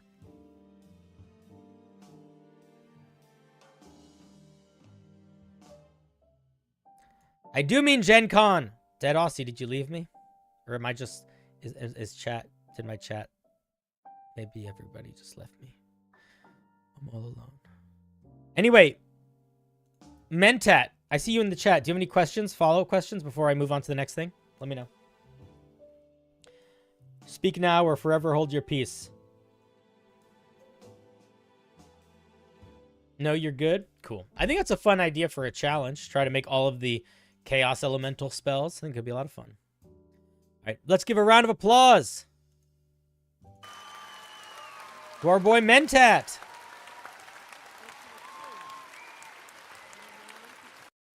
Dead Aussie, you got nominated too. I didn't imagine that, did I? You won Best Paizo GM last year, and I gave a come and get some speech For my outfit value, what you make out of it, you are a spectacular human being. Oh, I'm not going to read a compliment out loud. And that's what's being celebrated, not wrapped up in how you show it, okay? Don't dress up. If you have an outfit that you feel uniquely go with, you go with that. I have an outfit which is a formal version of my brand clothing. Ah. Yeah, we're in the same category. I thought we were in the same category. That's why I was like, I saw you. That's not a bad idea. Maybe I'll get like a really fun floral shirt that kind of matches the color scheme of my emblem. I could also just wear, I have a sweatshirt that just has my face on it. I could just wear that. That also works. All right, we'll play it by ear. Anyway, oh God, I'm so unprepared for Gen Con. I still have to buy plane tickets.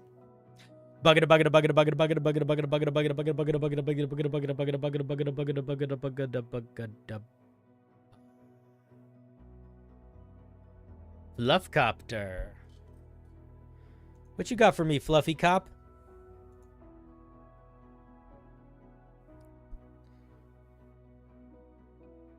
Dude, I had so much fun playing D20 Deathmatch with you.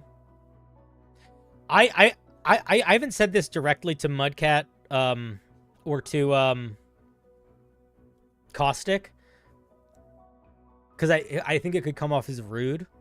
But that show deserves so much more attention for how production quality it is compared to so many other D&D related shows. Like, fuck me. So many D&D shows are just a bunch of heads with shitty cameras and shitty microphones with like Roll20 jank up on the side. They have like unique art assets and crazy transitions and like it's crazy. Okay. You can tell them I said that, but I would feel weird saying that, because doesn't it feel weird to be like, hey, your show's not doing as well as it should? Like, that sucks. Nobody wants to hear that. A very stupid spell that probably wouldn't work for half the tables out there, but I feel that if at least someone out there would find it cool, it's a win in my book. Oh, what a curious intro to a spell. I'm so curious to see what it's going to be. Chaos Orb. Hey, this is really similar to the last thing that we just looked at. This spell is designed with a physical battle map and miniatures in mind and may not work for groups using digital battle maps or Theater of the Mind. That said, groups that use the latter can consult. Okay, so this is a maybe spell. Chaos Orb. Oh, this is like one of those joke magic item spells. Action. 1 round. You roll a d20 onto the battle map from 3 to 5 real-world feet away. All creatures within 2 tiles away from where the die lands take a number rolled in force damage. When you cast this spell using a 3rd level slot or higher, you roll an additional 20. I'm going to give you real feedback, and then I'm going to give you general feedback. Let's assume that everybody likes this mechanic, okay? They accept that they're going to throw a dice at the table.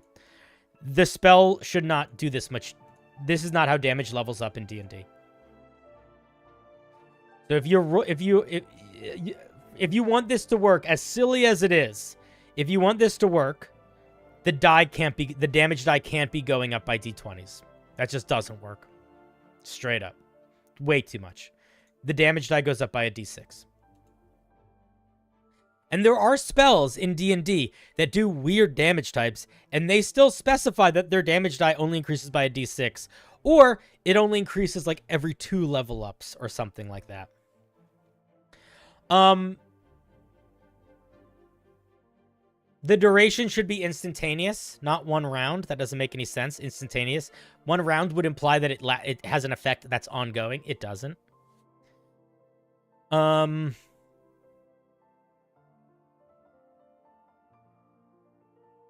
If you want to do something like this, I would say this. This is a solution, sure. But this is really fucking tedious. I don't want to have to do this every single time I cast a spell. Straight up. Like, this is almost too annoying. I think this needs to be simplified. Like, pretty dramatically for it to actually be fun. And I would look to spells like Infestation. Like, just make it a D8, right? There's 8 spaces around a square. So make it a D8 and just say, so much easier. This is going to be annoying. Yeah, I think it's silly. I don't like it being a d20 for damage also if I wanted this to work in game. So if I wanted to make this actually work as a spell, I'd probably make this something like 3d8 damage instead. Or maybe something a little bit different. But it's essentially a joke spell, and you're rolling a d20, so I understand the desire for it to be that damage. So I accept it, but if I was going to put it in my game, I would not. Well, I just wouldn't put it in my game. But if I was going to put it in my game, I would at the least change the scaling to d6s. I might change this. I might not. I understand that it's meant to evoke the card. I think it does evoke the card. I'm giving you feedback on it based on how I would use it. Yeah, those are my thoughts. I don't really have more thoughts. Do you have any questions? Yearnings? Questions? Aspirations? I don't really think more about it than that. Not really? Yeah. I think you know exactly what this is. If somebody wants to use it at their table, great. And they will. And it'll be silly. I also think actually I might not make it all creatures 2 tiles away. I might make it, well, I guess it's probably fine. But I think it depends on how it lands.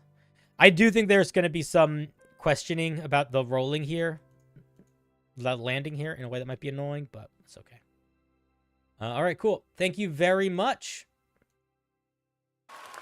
First, give a round of applause to Fluffcopter for sharing their silly magic item. Oops.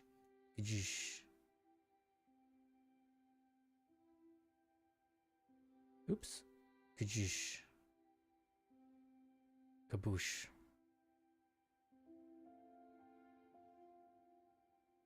Bucket a bucket a bucket a bucket a bucket a bucket a bucket a bucket a bucket a bucket a bucket a bucket a bucket a bucket a bucket a bucket a bucket a bucket.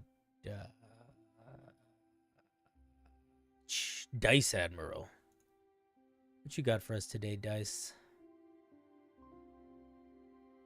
This is from my useless item compendium. Should appear useless, but have occasional utility. All right, guys.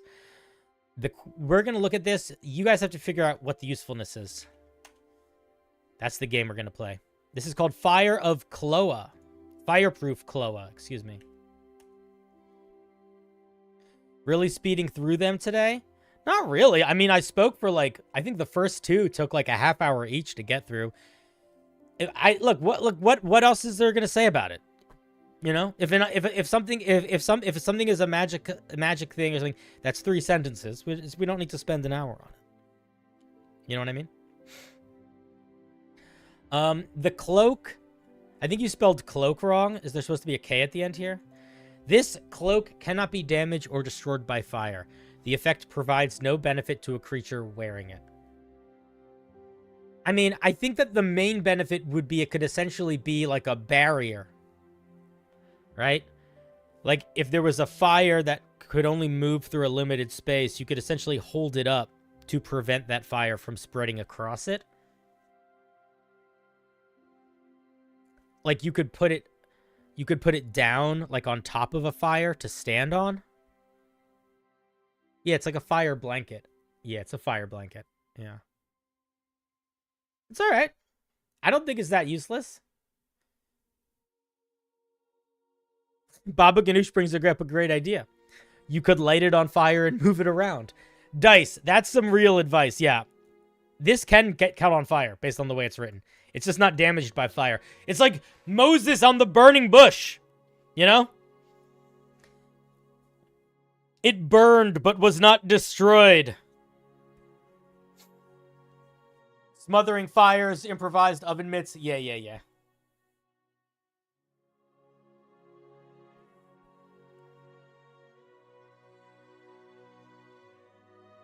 Yeah, it's cool. It's fun. Interesting. Silly. I'm sure players could come up with some cool uses for it. The main thing you have to decide is, can it burn? Because if it can't burn, that needs to be here. Use it to grab some lava? Well, I also don't know if it would prevent heat from being emitted. So, like, let's say you would do that. Let's say you would use it to pick up lava. Would the heat from the lava burn your hand through the bag? Or does it, like, is it like an insulator also? Like, does it cool the, you know what I mean? Can I ask advice on a character I'm making? Sure, yeah. So those are my thoughts. Think about it like that. Do you want it to be able to prevent fire from moving through it? And do you want it to be able to catch on fire? All right, let us give Dice a big old round of applause. It's a fun one. I like that one. I'd probably just throw that into a game right now, honestly.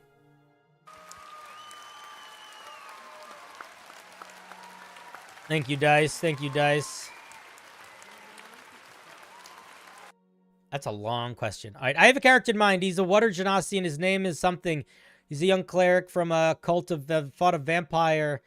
One day, they launch an attack at the Lord's castle. They perish. The vampire Lord's iron bait. Okay, you need to simplify this because this is too many words. What is the so what's your character? Is your character the vampire? I'm so confused. One day they launch an attack on the Lord's castle and they perish. And the vampire lord Iron Maidens the young boy and keep him on the edge of life and death in a freezing lake below his castle. After a few years in freezing waters, he loses his sanity, blah, blah, blah. After 2 years, the continent's paladins grow strong enough to kill the vampire, but they won't sweep the castle grounds. Few centuries later, archaeologists find his Iron Maidens, open it. Out comes Frost Lich with no memories of his past. All he knows and new are gone. Is that the character you want to be? I mean, that's fine. But you should... here's the thing. If you want to be that character and you're excited to be that character, great. But, and this is a big but, if your characters, if this last sentence, the only part of this backstory that actually matters is the last sentence. So you should just know that. If he doesn't know his past, and it came from hundreds or thousands of years ago, it's kind of irrelevant. So if you don't care about that, that's fine. If you care about that, he probably should remember some of his past. Whatever class you want, man. There's not a right or a wrong class. There's a billion different ways to be a vampire. Do you like the idea of being a religious dude? Go cleric. Do you like the idea of doing more eldritch blast and weird creepy invocations shit? Go warlock. Do you want to be sort of a wizard, but the magic comes from inside you? Be a sorcerer. There's not a right or a wrong answer. Shadow sorcerer would be great. Undead warlock would be great. You could also go not revenant. You could also be the reborn as your race, which would do a lot of work to help you be like an undead dude.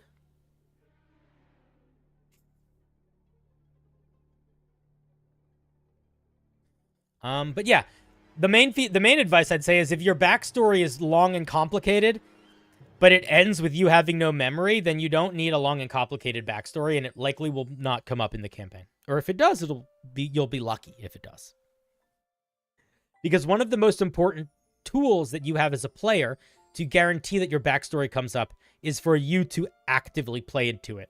Like, if I am playing a ranger that's family was killed by dragons, and part of my backstory is I want to slay dragons, I can actively say in character to NPCs, I want to slay dragons. And that indicates not just to the world, but to the dungeon master that that is my backstory. I want to explore it. If my backstory is I don't know what my backstory is, or my character doesn't know what my backstory is, you are essentially saying, hey, dungeon master, please make my backstory part of the story. I'm not going to help. And that could be kind of not, I don't know if that jives well. Fathomless Warlock is actually a really good idea because they get the tentacles that do cold damage. And you said you wanted to be a Frost Cleric or a Frost Lich. So I think Fathomless Warlock is a really good idea. But again, the more important thing is, like, genuinely, the only part of that backstory that's going to matter, unless you really work with your dungeon master on it or you get very lucky, is going to be the last sentence.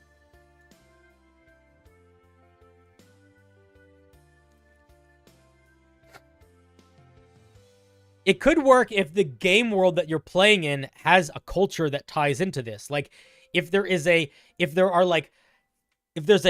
your dungeon master was like, this world has a history of vampire hunting paladins, then it ties in intrinsically. But if they didn't do that and you're just adding that, then you got to work with them on it. Dude, I'm telling you, there's not a right or a wrong way. You should talk to your dungeon master about it. But the amnesia background gives you as a player very little to do to make your backstory a part of the story. And it is not realistic or kind to your dungeon master to assume that they are going to do all the work to make your backstory a part of the story. So you have to navigate that on your own. You have to figure out, what can I do? How can I play my character in such a way that I'm not totally reliant on my dungeon master to make my backstory matter? Because that's not fair to do to your dungeon master. Especially if you're a fucking amnesia character. The only time it's okay, I think, honestly, to be an amnesia character is if you work with your dungeon master on the background and you use their world building to build your background. Or if you say, hey, dungeon master, you can make my background literally anything. Whatever you want or need it to be, that's going to be what it is. I just know I want to wake up in an Iron Maiden that I've been in for a long time under this frozen lake, and I want to be an undead sorcerer, or I want to be a warlock or whatever. The rest is up to you. That's reasonable to do also. But if you want to have a fairly complicated backstory and not have any memory of it, it's essentially not having a complicated backstory. How you engage with that is really up to you. But you got to be realistic about that.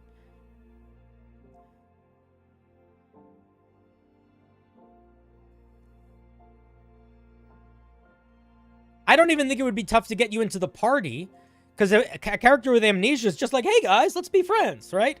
But it's going to be hard to make your backstory matter, because your character will have no desire or interest or pull to explore it, right?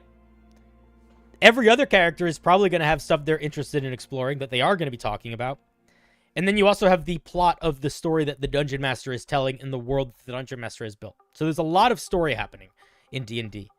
And if you don't actively work towards integrating your story into it, it's going to fall to the wayside. Yeah, I think a player with amnesia can work really well. You just have to acknowledge the two-way street that it is. And again, I think a character with amnesia works much, much better in a campaign where the player leans into the world building that is already done by the Dungeon Master, so that the Dungeon Master feels like involved a little bit more. It's easy to integrate it. Using history skill to induce flashbacks or recollection is cool. I could see doing that with wisdom saving throws also. Bug it, or charisma saving throws, depending on how you're interpreting them. Bug it.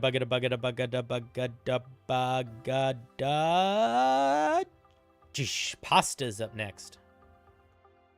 Pasta, I had you for dinner the other night.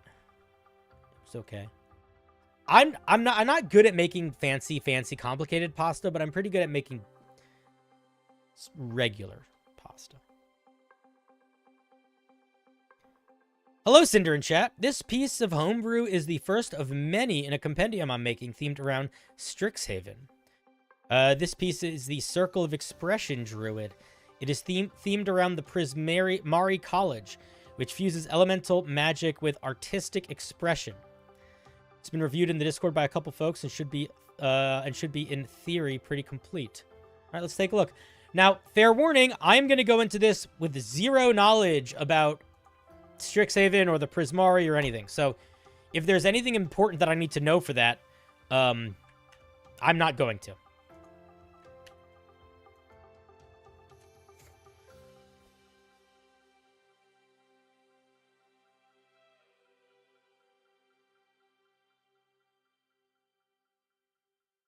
I think doing a character that gets flashbacks is a cool idea. You just have to make sure your Dungeon Master is like down, because they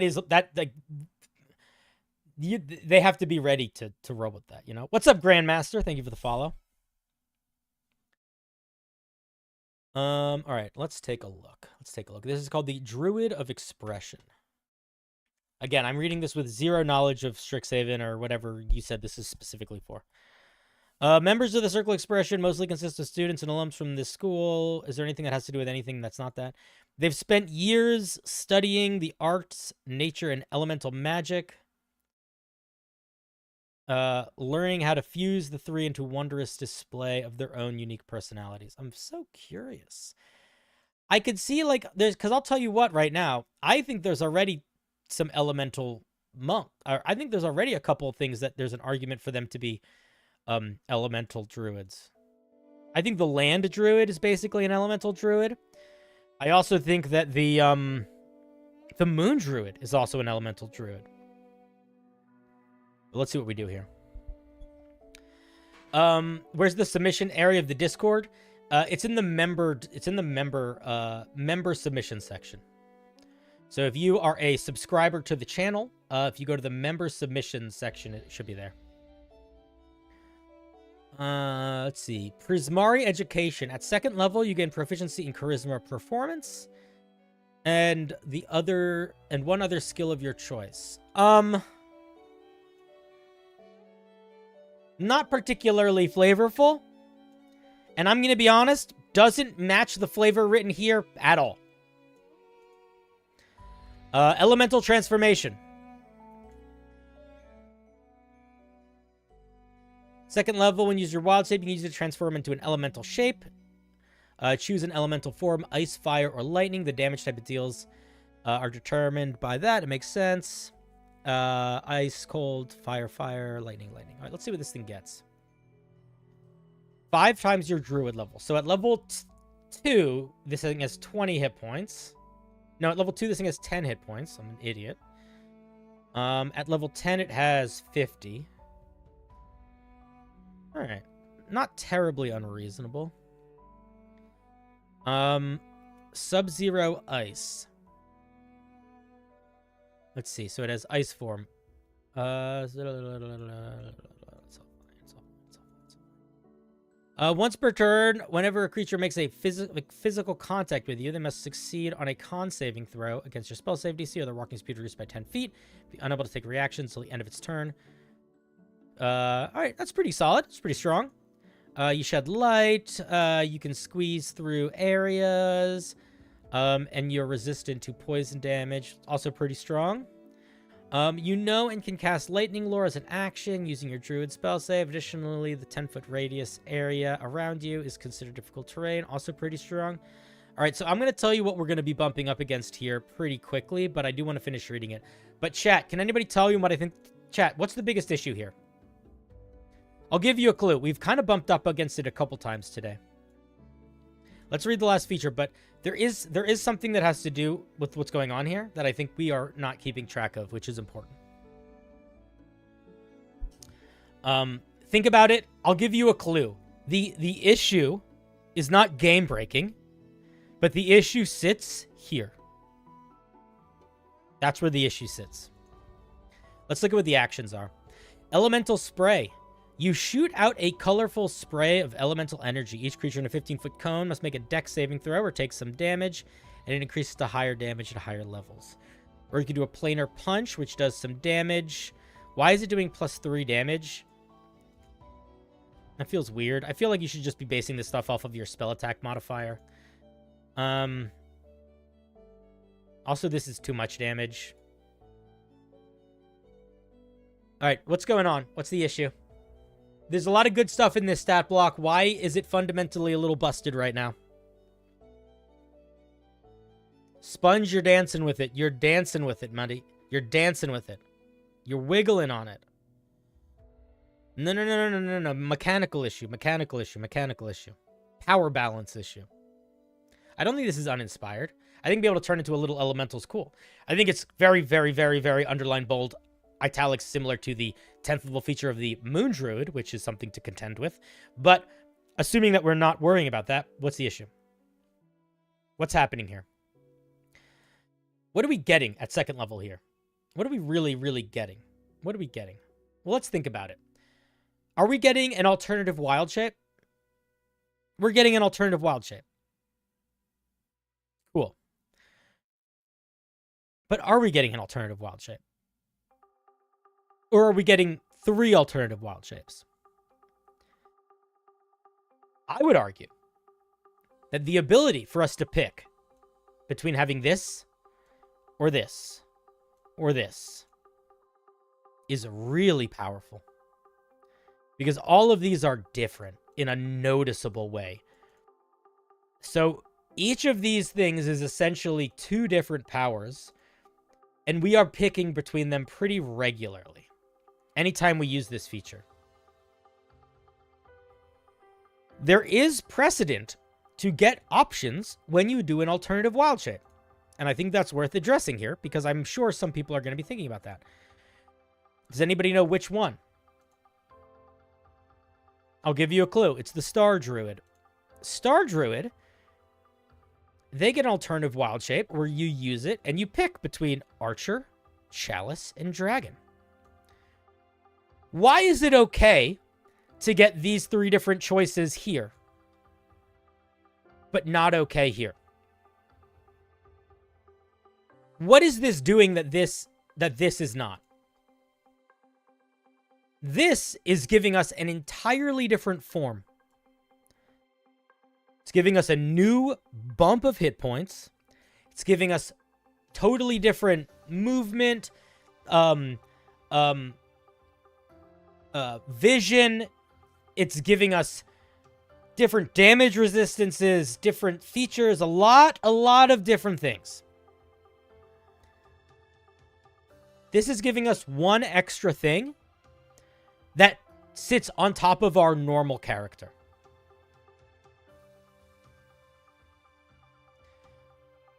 I think this is too many options. I think if you want to make it so you can make an ice, a fire, and a lightning form, you simplify it more. You make it so they all do that damage type, and you give them one little thing. You don't give them things that are this hectic each. All of these feel a little too impactful to get access to all of them. If you just got this one, or just got this one, or just got this one, it would probably be fine. But it's the versatility combined with the power of general wild shape that is the issue here. So you got to figure out how to tone that back. I'm not sure what the answer is going to be. There's a lot of different ways you could do that, but you got to figure out how to tone that back. All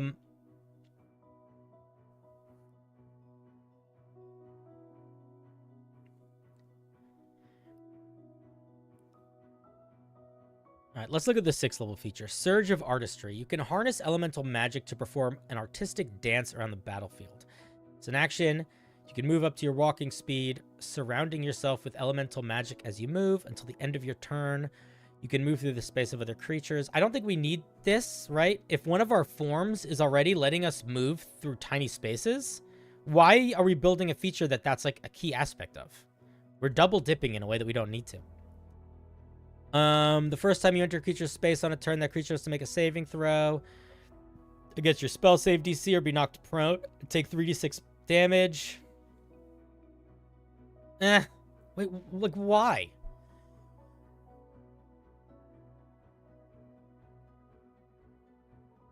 Okay. This is too much like this. It's the same thing. All of these features are like, you get little aura effects. This is like, I activate a thing and get a little aura effect. It's the same thing. It's way too similar. It's way too similar. Give us something new, man. We need something different here. I think it's too much damage. How many times can a creature be affected by this? Just once, but you can affect any number of creatures. Like there's a spell that does this. What's it called? I'm just going to write the word stride. There's like a spell here. Let me just show you why this is too strong. So here's a spell. It's a 3rd level spell. It lasts a minute.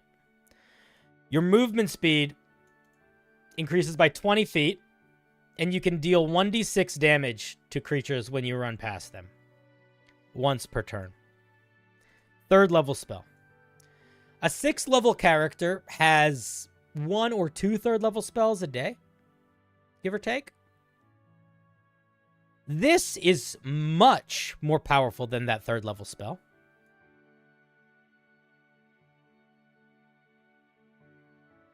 And you get a proficiency bonus times per day. I guess maybe it's not that much more powerful. It only lasts a round. Am I reading that right?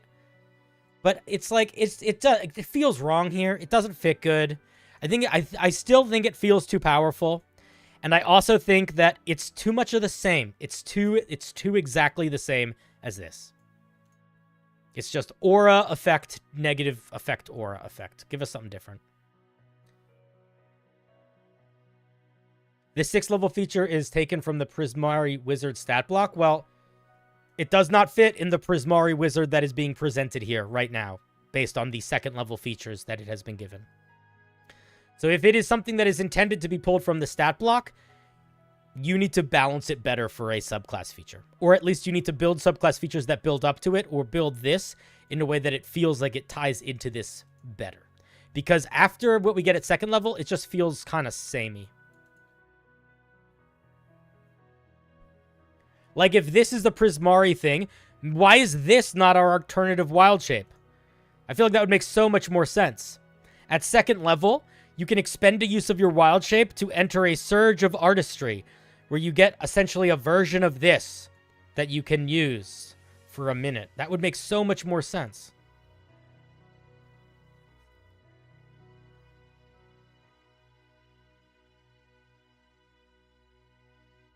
It's just way too much damage. I don't know. It's maybe not way too much damage, but I think it's way too much. I think it's probably too much damage. And I think it's too powerful if you can do a proficiency bonus times per day. And I think that it is too similar to everything we get so far. If this is the thing this is supposed to be built around, drop the elemental shape, make this the alternative wild shape. Let's take a look at the 10th level feature. You've learned to use your artistic magic to influence others. I'm going to be really blunt here. There is literally nothing here that makes me feel like we're an artist. It feels like we're really trying to jam it in here in a way that doesn't fit. And then nothing else continues to fit it. So it just feels pretty out of place. I understand that it's tied into the lore of these guys, but I still feel like it feels pretty lacking in the mechanics. At 10th level, you have learned how to use your artistic magic to influence others. Whenever you attempt to make a charisma-based check, you can expend a spell slot of 1st level or higher. When you do so, you gain a bonus to the roll equal to the level spell slot expended. This is way too expensive for what it is. Like, we now have 2 separate features that are trying to help us be a charisma druid. Why? Why not just let us use wisdom for some charisma checks, right? There's a billion things that do that already. Why not just let us do that? Also, maybe why is this a druid? If this is somebody that's super artistic and is expressing, like, why are they not like a bard, man? You could tie in this weird feature to expending bardic inspiration die. It just feels like it's trying to force a round peg into a square hole, kind of. Beginning at 14th level, you can use your action to envelop yourself in fantastic wreath of color for 1 minute, which you must concentrate on as if it were a spell. While this is in effect, you're resistant to cold, fire, lightning, acid. Additionally, you get features active. Whenever you cast a spell that does this, oh my god. Sorry, I'm losing focus here. Additionally, while this feature is active, whenever you cast a spell that deals cold, fire, or lightning damage that targets only 1 creature, you can target up to 2 other creatures with that spell. Why, man? It feels out of... None of these feel like they fit together, man. This feels like it belongs to another subclass. This feels like it belongs to another subclass. This feels like it belongs to another subclass. And this feel too samey. So I'm not... Again, I don't know much about the Prismari. I don't know much about Strixhaven. From what it's... When people are saying in the chat, I'm wondering if you just took a stat block from a monster and tried to translate it into a subclass. But it doesn't feel like it's unified enough right now. It feels like it's doing a couple different things, but I don't see how they're tied together. And some of them feel kind of samey, and a lot of them feel like they don't sell any specific fiction. That be my feedback. It's a little harsh.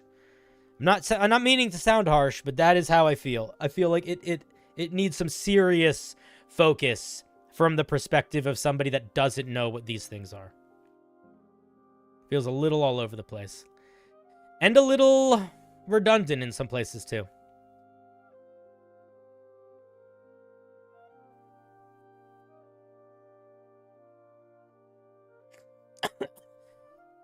From the way this is described, I don't understand why it's not a bard. But yeah, that's my feedback. I don't really have more feedback than that. I think it's an interesting idea. I think that I wish it felt like it did more unique things that didn't feel sort of samey, and I wish that it felt like I understood why it was a druid. I don't understand why this is a druid.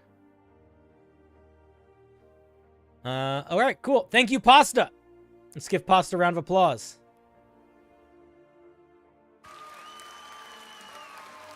And a lot of that misinformation or me not knowing might just be for me not understanding what the Prismari are. Also, I fully acknowledge that. I don't know about Strixhaven. I don't know about the Prismari. It might make way more sense if you do. But without that knowledge, I feel like this could be a bard. I feel like it should be a bard. Bucket.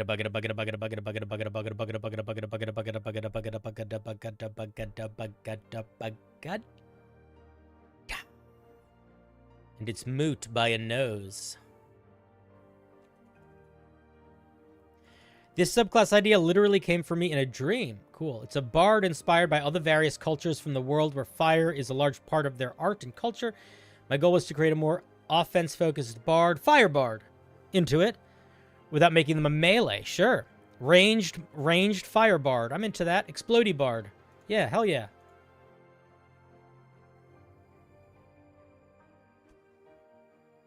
Am I getting through a lot of homebrew? I feel like I'm moving slowly.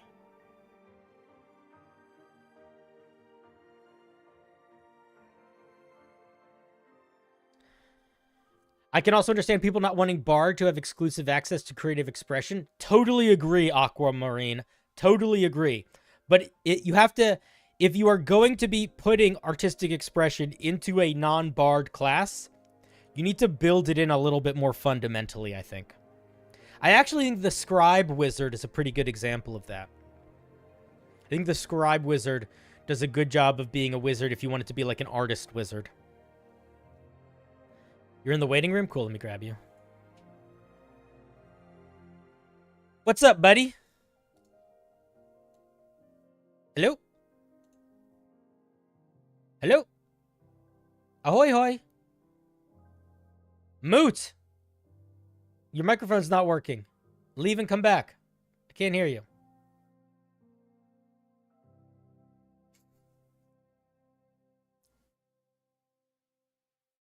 All right, Moot.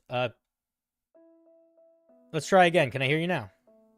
How about now? Can you hear me now? Yes, I can. Yes, I can. And you scared me, but that's okay. I'm sorry. That's okay. No. That was my fault. Welcome. Hello. So, Firebard? Yeah, Firebard. Firebard with the intention of non-melee Firebard. Fighting combat bard, but not wanting to step on the toes of the College of Swords. Am I understanding correctly? Yeah, College of Swords and College of Valor both get like extra attack, and they seem very sort of melee focused. Yeah. I wanted something more. I wanted something more like sorcery, but like without super stepping on the sorcerer's toes. Solid. Can I tell you something right now? I harp on people so much about having focused flavor and having mechanics that express that focused flavor. This idea, Firebard, is a great example of an idea where you don't need focused flavor. It is such a evocative and specific idea that if you say Firebard that is intended not to be melee, immediately I literally don't need to read the flavor text to understand what it is. So I think that it's good to have a more specific vision, but for anybody at home that's watching, if you have an idea that is very simple and evocative and obviously different or new, you don't need to rely nearly as much on hyper-specific flavor if you don't want to. If you're somebody that's not great at writing flavor text, making something like a Firebard or like a Lightning Fighter or something like that is a good way to make something that feels really evocative without needing to get hyper specific into the flavor. If you're making something like an enforcer rogue or like a tactician fighter or a medic rogue or any of the thing I've seen a million times of, in my opinion, you need to be hyper specific in the flavor to prove that it's worth making. And also if you have some sort of weird idea that is not super evocative on its own, like pride fighter, you know, like what the fuck does that mean? So like you have to, if an idea is very open-ended, then like you're like, how do I represent a fighter that has pride? Because that sounds like a paladin. So like, you know what I mean? So like that's a good example of like simple idea that can do a lot of work just by being solid, simple idea. That being said, I do want to read the flavor text. I literally woke up one morning and it was like Firebard. And I spent the entire morning like, this must already exist, and like looking through all my D&D books, and I was like, no, it doesn't already exist. Yeah. Bards of College of Embers, nice name by the way. Perform. Thank you. Perform is P-E-R, not Oops. P-R-E. With I a make that fire. mistake again later. Dude, I am a. Considering how much I often spot spelling mistakes, I am a terrible speller. Don't even worry about it. I write everything in Google Docs because of that. I just know that I'm going to spell things wrong if I don't. Whenever you guys see me writing anything that's not Google Docs, you'll notice it. It's also, this is so not related to this piece of Homebrew, but it's really, really good in general for getting better at writing Homebrew or getting better at writing anything. If you write the whole thing out in Google Docs first, when you move it into Home Brewery or GM Binder or whatever, that transitional state, that the fact that you are now looking at it in a totally different format is going to essentially make you look at it with new eyes, and you are going to spot things in it that you didn't notice before. It's very similar to the strategy of reading your writing out loud to find weird inconsistencies or things that don't work. But changing the format is good for being like, oh shit, that sentence doesn't work well. I just didn't think about it until I saw it here.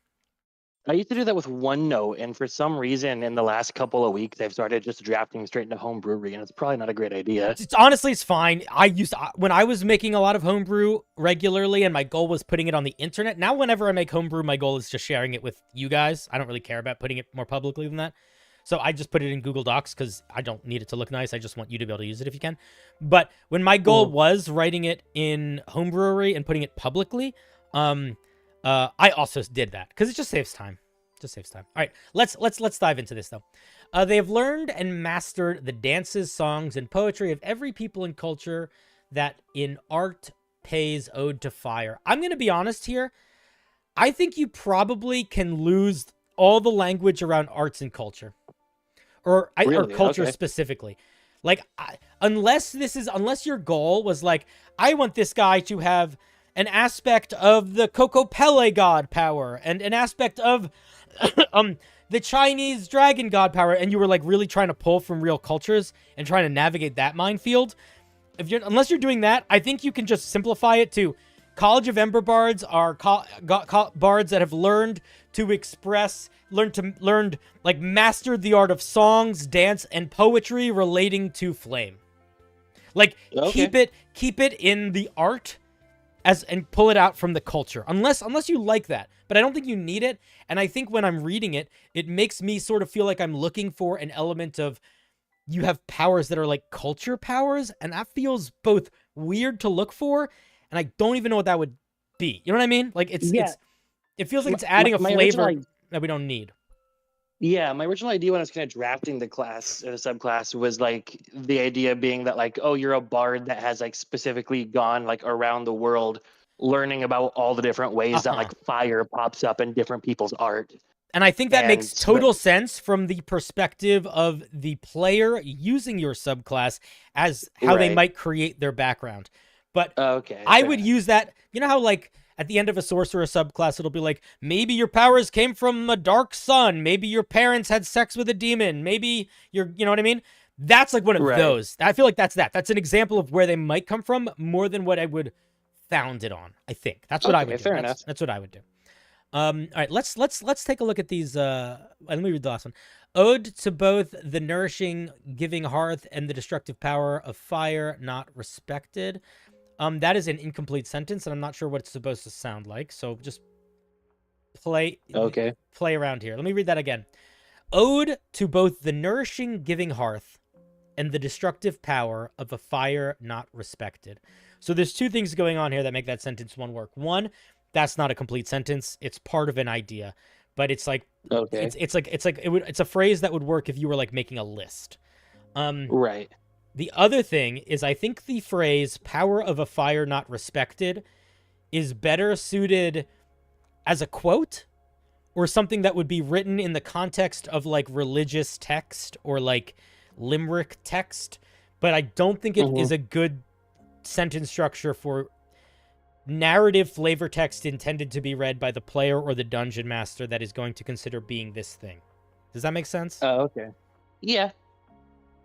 I always push back hard on flavor text that feels like it's in game, unless it is made as a quote or very intentionally the whole thing is written in game. I understand that it's like a song for sure, and I think that it's good as a concept, but I think that you got to be careful how much you lean into that language sentence structure type. I think you can do it a little bit, but I think you got to be a little bit conscientious about it, because the fact that it's not a full sentence really messed with me in the flow of me reading it, but wouldn't at all if it was in a poem. Do you know what I mean? Right. Yeah. It's like a line of poetry, basically. All right, let's take a look at these actual features, though. At third level, we get two features: Song of Cinders and Spirit Ignition. Get this S cap. Get this S big. Get this S big. Why is it so little? I forget to capitalize it. That's fine. I'm just get it big. Get it. It deserves a little bit big. All right, Song of Cinders. For folks that don't know, whenever you're making a bard, the basic rule that you need to follow is that at third level, one of their features needs to interact with their bardic inspiration. That's like pretty much the only rule.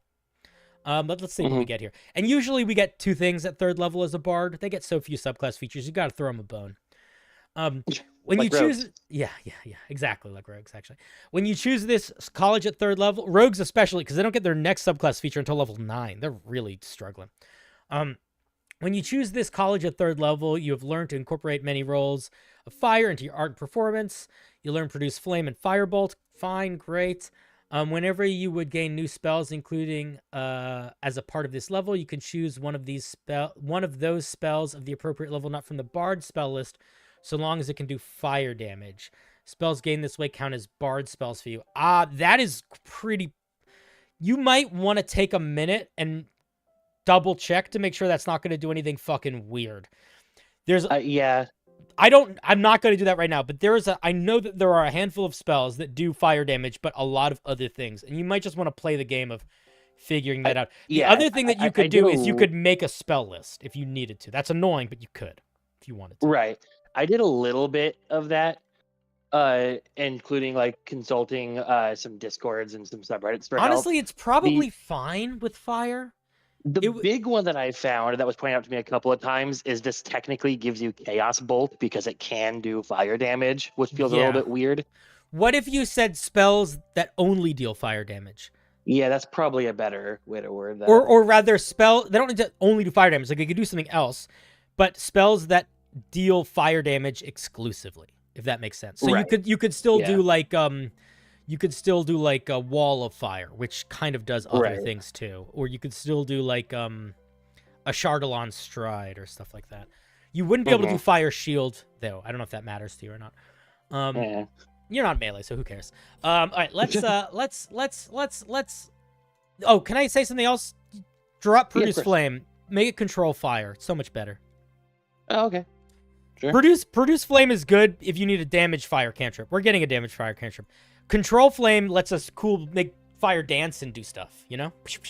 Yeah, fair enough. You could also, somebody said, what about like flame strike and things like that, or no meteor swarm?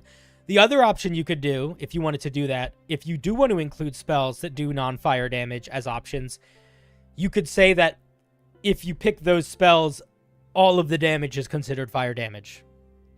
You could just simplify it. Yeah, I could see that.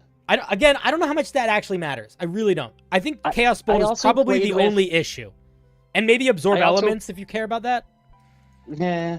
I also played with the wording of the spell must have the word fire in its name, but that just felt unwieldy. That is unwieldy, but holy shit, do I love that headspace. That is an A+ headspace to be in.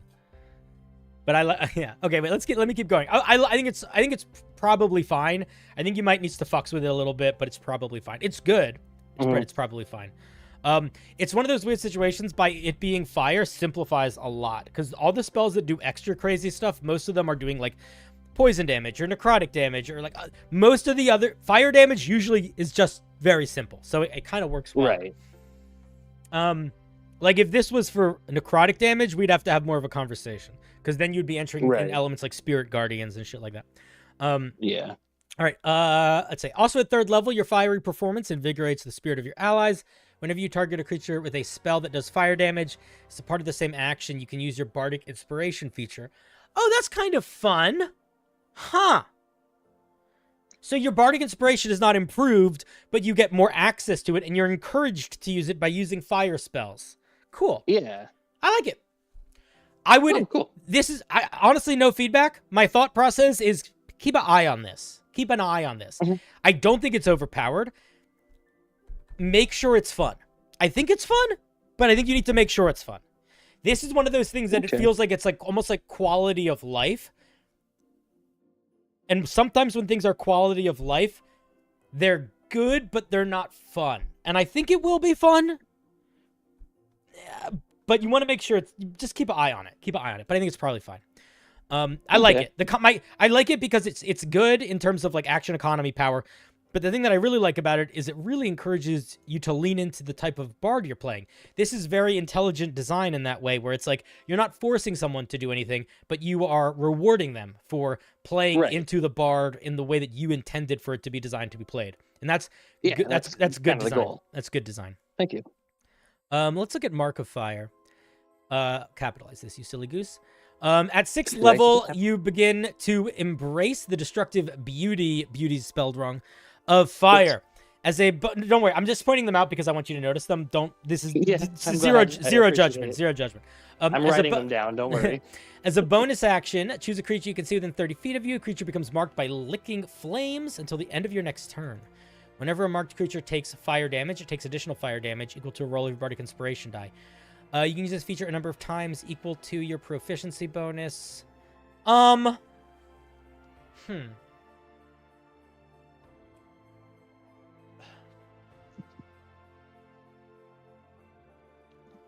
Can I make a suggestion here?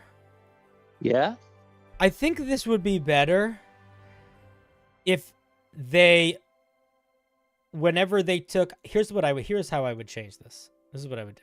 Okay. Keep it mostly the same. They're marked by licking flames until the end of your next turn. And then I would say, when they take damage, not fire damage, when they take damage, they take additional fire damage equal to a roll of your bardic inspiration die. Anytime they take damage. And I would make it once per short rest or once per long rest. And I would maybe let you expend a spell slot to use it again. Or make it so whenever they take damage, it happens, but it can only happen once per turn as opposed to any time. I like it being anytime because I want this to still have that. Because bards are very support coded, and even though I want to make an offensive bard, I still want you to have that utility to kind of like. Yeah, I mean, if it's once per turn, it's still good because the fighter will go, the druid will basically anybody that has a turn before it will have a chance to do that extra damage. Yeah, unless you do the fire damage immediately afterwards. What do you mean? Like you can mark it and then immediately do fire damage to it. Yeah, but that's not going to stop the feature, does it? If it only takes a damage once per turn. Oh, once per turn, not once per round. Once per turn. Because I was thinking, I don't think no, it's fine. I don't think a fighter action surging should get to trigger this 4 times, is what I'm saying. Right. Okay, that makes more sense. Yeah. I think you could do that if you want to, but then you have to limit its use more. Right. Even this, I think, is a little strong. I think I might make it charisma modifier times per day to help balance it. Or I might make it once per short rest, but you could expend a spell slot of some level or higher to use it again. I think that's what I'll probably go with, is the once per short rest, but you can spend spell slots. And then what level spell slot? Probably second or third. Third feels too high. First feels too low. So second, I would say. But okay, I don't. First felt too low. But that is a big uncertainty for me. That's really a guess. So I can't tell you. I think play testing. I would, yeah. I don't know what the move is there, but I think I actually think it's a great idea to play into the support feature of a bard, but still be damage oriented. The other thing that's really nice about this is that it keeps you at range. Yes. I might even bump the range up to 60 feet. Honestly, 30 feet is close. Okay. Like, if you're really trying to encourage this guy to be far away, 30 feet is a monster. There are monsters next to you if they're 30 feet away from you, assuming they can move still. You know what I mean? Like, they can get there. Everybody's got 30 feet of movement. I think being able to do this from farther away is fine. I also think it's cool. I would make it 60 feet, man. I'd make it 60 feet. Okay. And if that feels too high, lower it again. But I think it's fine. I think it'd be fine. And chat, tell me if you disagree, but I think it'd be fine. Let's look at the 14th level feature. The only other thing I wanted to say, I like this a lot. I don't think you need to change this, but if I was going to be hyper critical of everything from here to level 6, and this is I want to preface this by saying this is a level of nitpicking that I am doing because you have accomplished most of the basic goals. So this is what I would call higher level feedback. I'm appreciative of higher level feedback. Here's what I would say. Every single thing so far has to do with dealing damage almost directly. Right. And I'm wondering if it would make sense for there to be a feature here, whether it's a ribbon feature or this 6th level feature or something that is experimenting with this story of you being somebody who performs with fire in a way that isn't directly related to damage. I don't have an answer to that right now, and I don't actually know if that matters. That's why it's like, that's not feedback that I think you need to follow. I just think that's something that's worth thinking about. Yeah, I kind of get that, because like, I do spend a lot of time talking in the flavor text about like the nourishing flame of the hearth and fire rejuvenation and stuff like that. I am going to make a counter. The only thing I really have tied into it is spirit ignition. I'm going to make a counterpoint to my own point right now to make it more confusing for you. Okay. I think a really cool bard subclass, a really good one, is this College of Swords. They are the most one-note subclass created. Literally, they are a one-note subclass. They get weapons. They can hit with their weapons. They can hit more with their weapons. They can hit more with their weapons. That is literally their only feature. So, you don't need to go deeper. Because the other thing is that this is also a full caster. So you're going to get a lot of flavor out in the spells you get.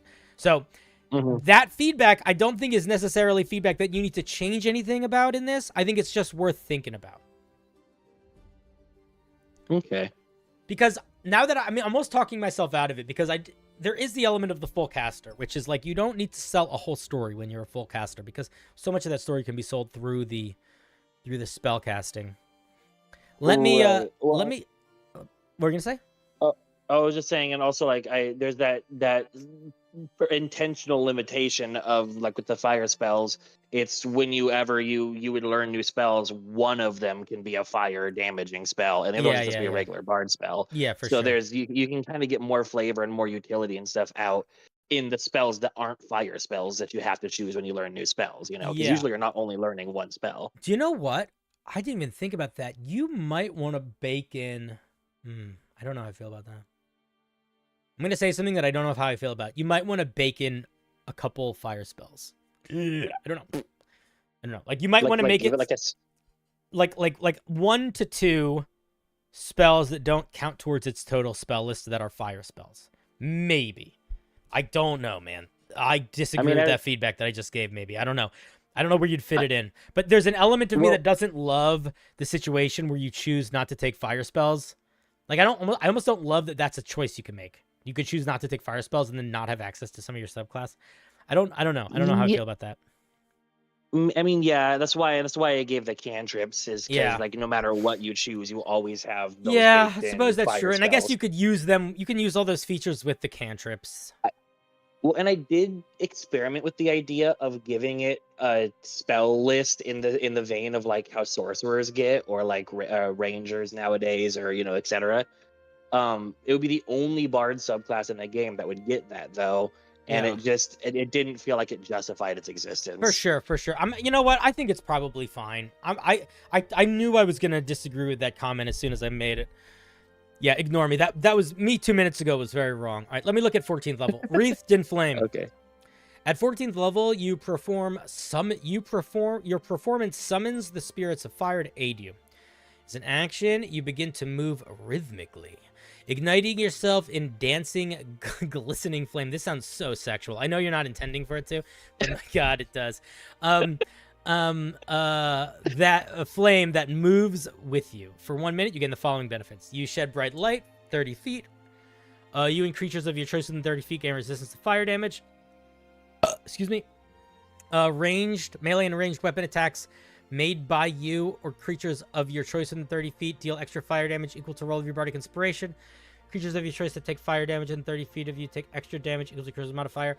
I don't love this. I feel like this right now feels like closer to like a paladin aura than a bardic capstone. Even if you want to keep even if that's part of it, but the other part of it is I think it's too powerful. But the other thing is, just from a perspective of a 14th level feature, it's not really giving us anything that feels new. Like, even the stuff, I'm sure there's some new mechanics in here. I'm sure we're getting extra fire damage in some way that we haven't before, that like, this is probably new. But it doesn't feel new. Like, this just feels kind of the same as what we were already doing. The melee ranged weapon attacks thing. This is kind of the last one kind of feels the same also. I might play around. I might play around with this. I might try to make it not so directly tied to any of the other features. I mean, maybe keep the fire resistance and keep the vibe, but I think that if I were you, I would maybe tweak it. I would tweak it, I think. Okay. I would try to make these do something a little different. Like, and I think you go in a lot of directions with it. If you want to keep this sort of vibe, I think you could, but like, I'm not even sure, but like maybe an aura that things catch on fire if they get too close to you, or like, maybe you just like enter a mode where you can like, I don't know, you just get some weird, like it could just literally be like a supernova thing. It doesn't even need to be a mode. It could be like you activate it, you send out like a shockwave of fire. All creatures of your choice within 30 feet of you take a bunch of damage and then catch on fire and then have to use their action to put themselves out. Like you could do that sort of thing if you wanted to also. Right. But I would encourage you to make it, if you want to try to, you could make it an improvement on one of the earlier features, but I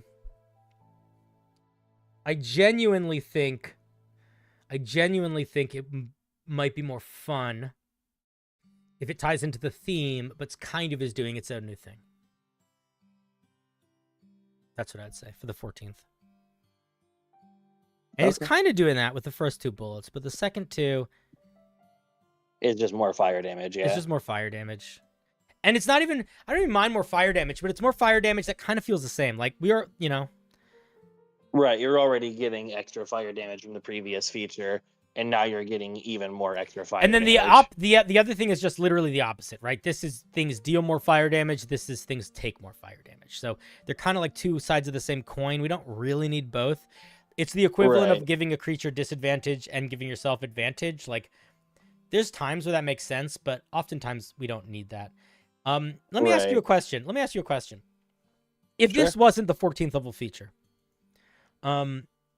we are playing this character, just looking at these features here. Let's not think about it mechanically for a second. Let's just think about like a character, like in a movie or in a book, okay? Aside from being able to shoot fire, manipulate fire, create inspiring fire inside of people that makes it ignite when they get snacked around. What else would this guy be doing? Right. Being a bard, I think in the way I would imagine like a character or like using the subclass being, I kind of was sort of thinking and drawing on like images of like the different sort of fire dances that you see in Polynesian cultures. Sure. So I think that makes maybe me like think an ability about based on like a fire dance of some yeah. kind. So that makes me think two things. It makes me think like some sort of passive AOE that you have centered on you, which is kind of what you have here. It also makes me think of movement. So maybe you could play around with something there. Somebody in the chat said something that I also think might be worth thinking about. What if it was a healing fire? Like, what if it was like, what if, I don't think it needs to be this, but let's say you activate this aura of flames. Okay. It surrounds you. It's a 10-foot, it radiates out from you in 5 feet or 10 feet, or maybe just you're wreathed in flames. Anytime a creature starts their turn within 5 feet of you or comes within 5 feet of you for the first time, you decide whether they gain, 1d6 hit points or they take 1d10 fire damage. Something like that could also work, where you could have something, you could create fire that both help or go in a completely different direction. You essentially could create, what if you changed it so whenever you you could do some weird shit with it. Like, what if when a creature would be within an AoE of your fire spells, you could choose for them to take no damage and instead remove any conditions they have, and that would be limited in use. So you could essentially shoot fireball at your allies fighting the monsters and change it so the allies lose blindness and poison. Like, it burns the bad out of them, I don't know if I would do it exactly like that, or that could be like a shockwave feature. Like, that doesn't need to necessarily be tied to your spellcasting. It just be a thing you could do. But that's the kind of direction my head goes in. But if you're leaning more towards like Polynesian dance, I might look at spells like Ashardalon's Stride and see like, what could I pull from that and turn it into just a cool feature this guy could get. Yeah, another idea that I just had right now. What about like, instead of it being an aura that's active for a period of time, it's an instant, that is like a shockwave or whatever, and it's like all creatures within 30 feet of you gain this kind of fire status effect, and you choose per creature whether or not that fire status effect does damage to them per turn, or when they take damage, deals fire damage to the person that attacked them. I think you could definitely do something like that. You just got to keep it, just make sure it stays somewhat limited.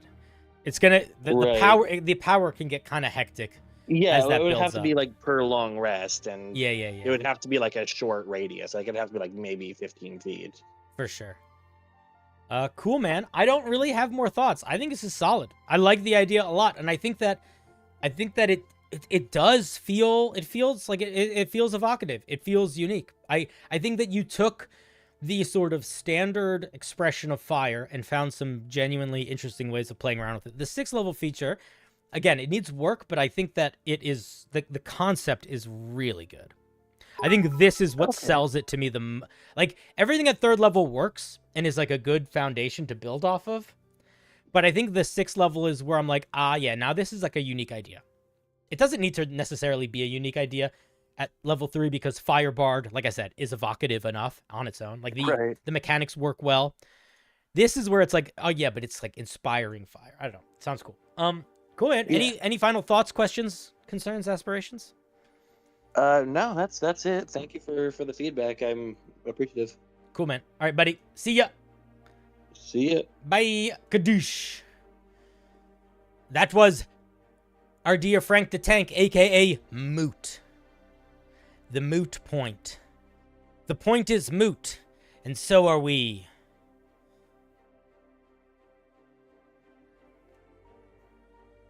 All right, friends. It is time for us to be finishing this up. I have a recording session I have to go to in about 20 minutes. It's going to be about 2.5 hours long. So, yeah, we're going to wrap it here. I apologize. If you did not get your thing looked at, do not fret. There is always next week. I know that I pretty dramatically changed my schedule and my format of my stream a lot. I always say, guys, we're trying a new thing. I feel like I say that every other week. But I keep the member streams tried and true. No, because I just got here only for the stream to end. You did. I'm so sorry. I'm so sorry. I have to end early today because we have a thing tonight. Otherwise, I'd keep going. You guys are great. If you haven't ever been here for the end of the stream before, it's always fun to stay for the ending credits. They're kind of fun, but I understand if you have to go. Regardless, I want you to have a great night. I don't know what my schedule is going to be next week yet. It's going to be probably more streams than was this week. This week and weekend, I'm just fucking busy. A lot of stuff going on. And hopefully next week, I think either next week or the week after, we are going to have a classic massive wheel stream, the OG style, because I do want to do those like once a month. And I might run it like a subathon. I might run it where I'm going to start stream and I plan on streaming for 2 hours. And then for every gifted member and gifted sub, the timer goes up. I don't know if that's a dangerous idea or not, but I think it would be fun. So we might do that next week. But regardless, you guys are the best. You're the best of the best. You're the best around. Can't take me down, etc. Yeah, I'll see you guys. Have a good weekend. Take care of yourselves. All right. Sound good? Good. All right. Have a good one. Wait. Fuck you. Start over, credits.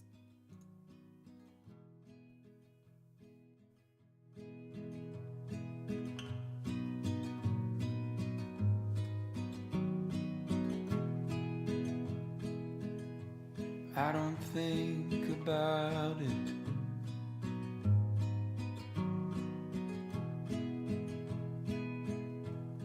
About you leaving me.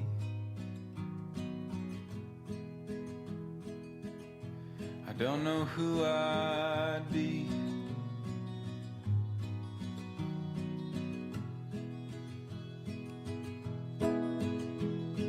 with everything we built just turned to broken leaves. I don't think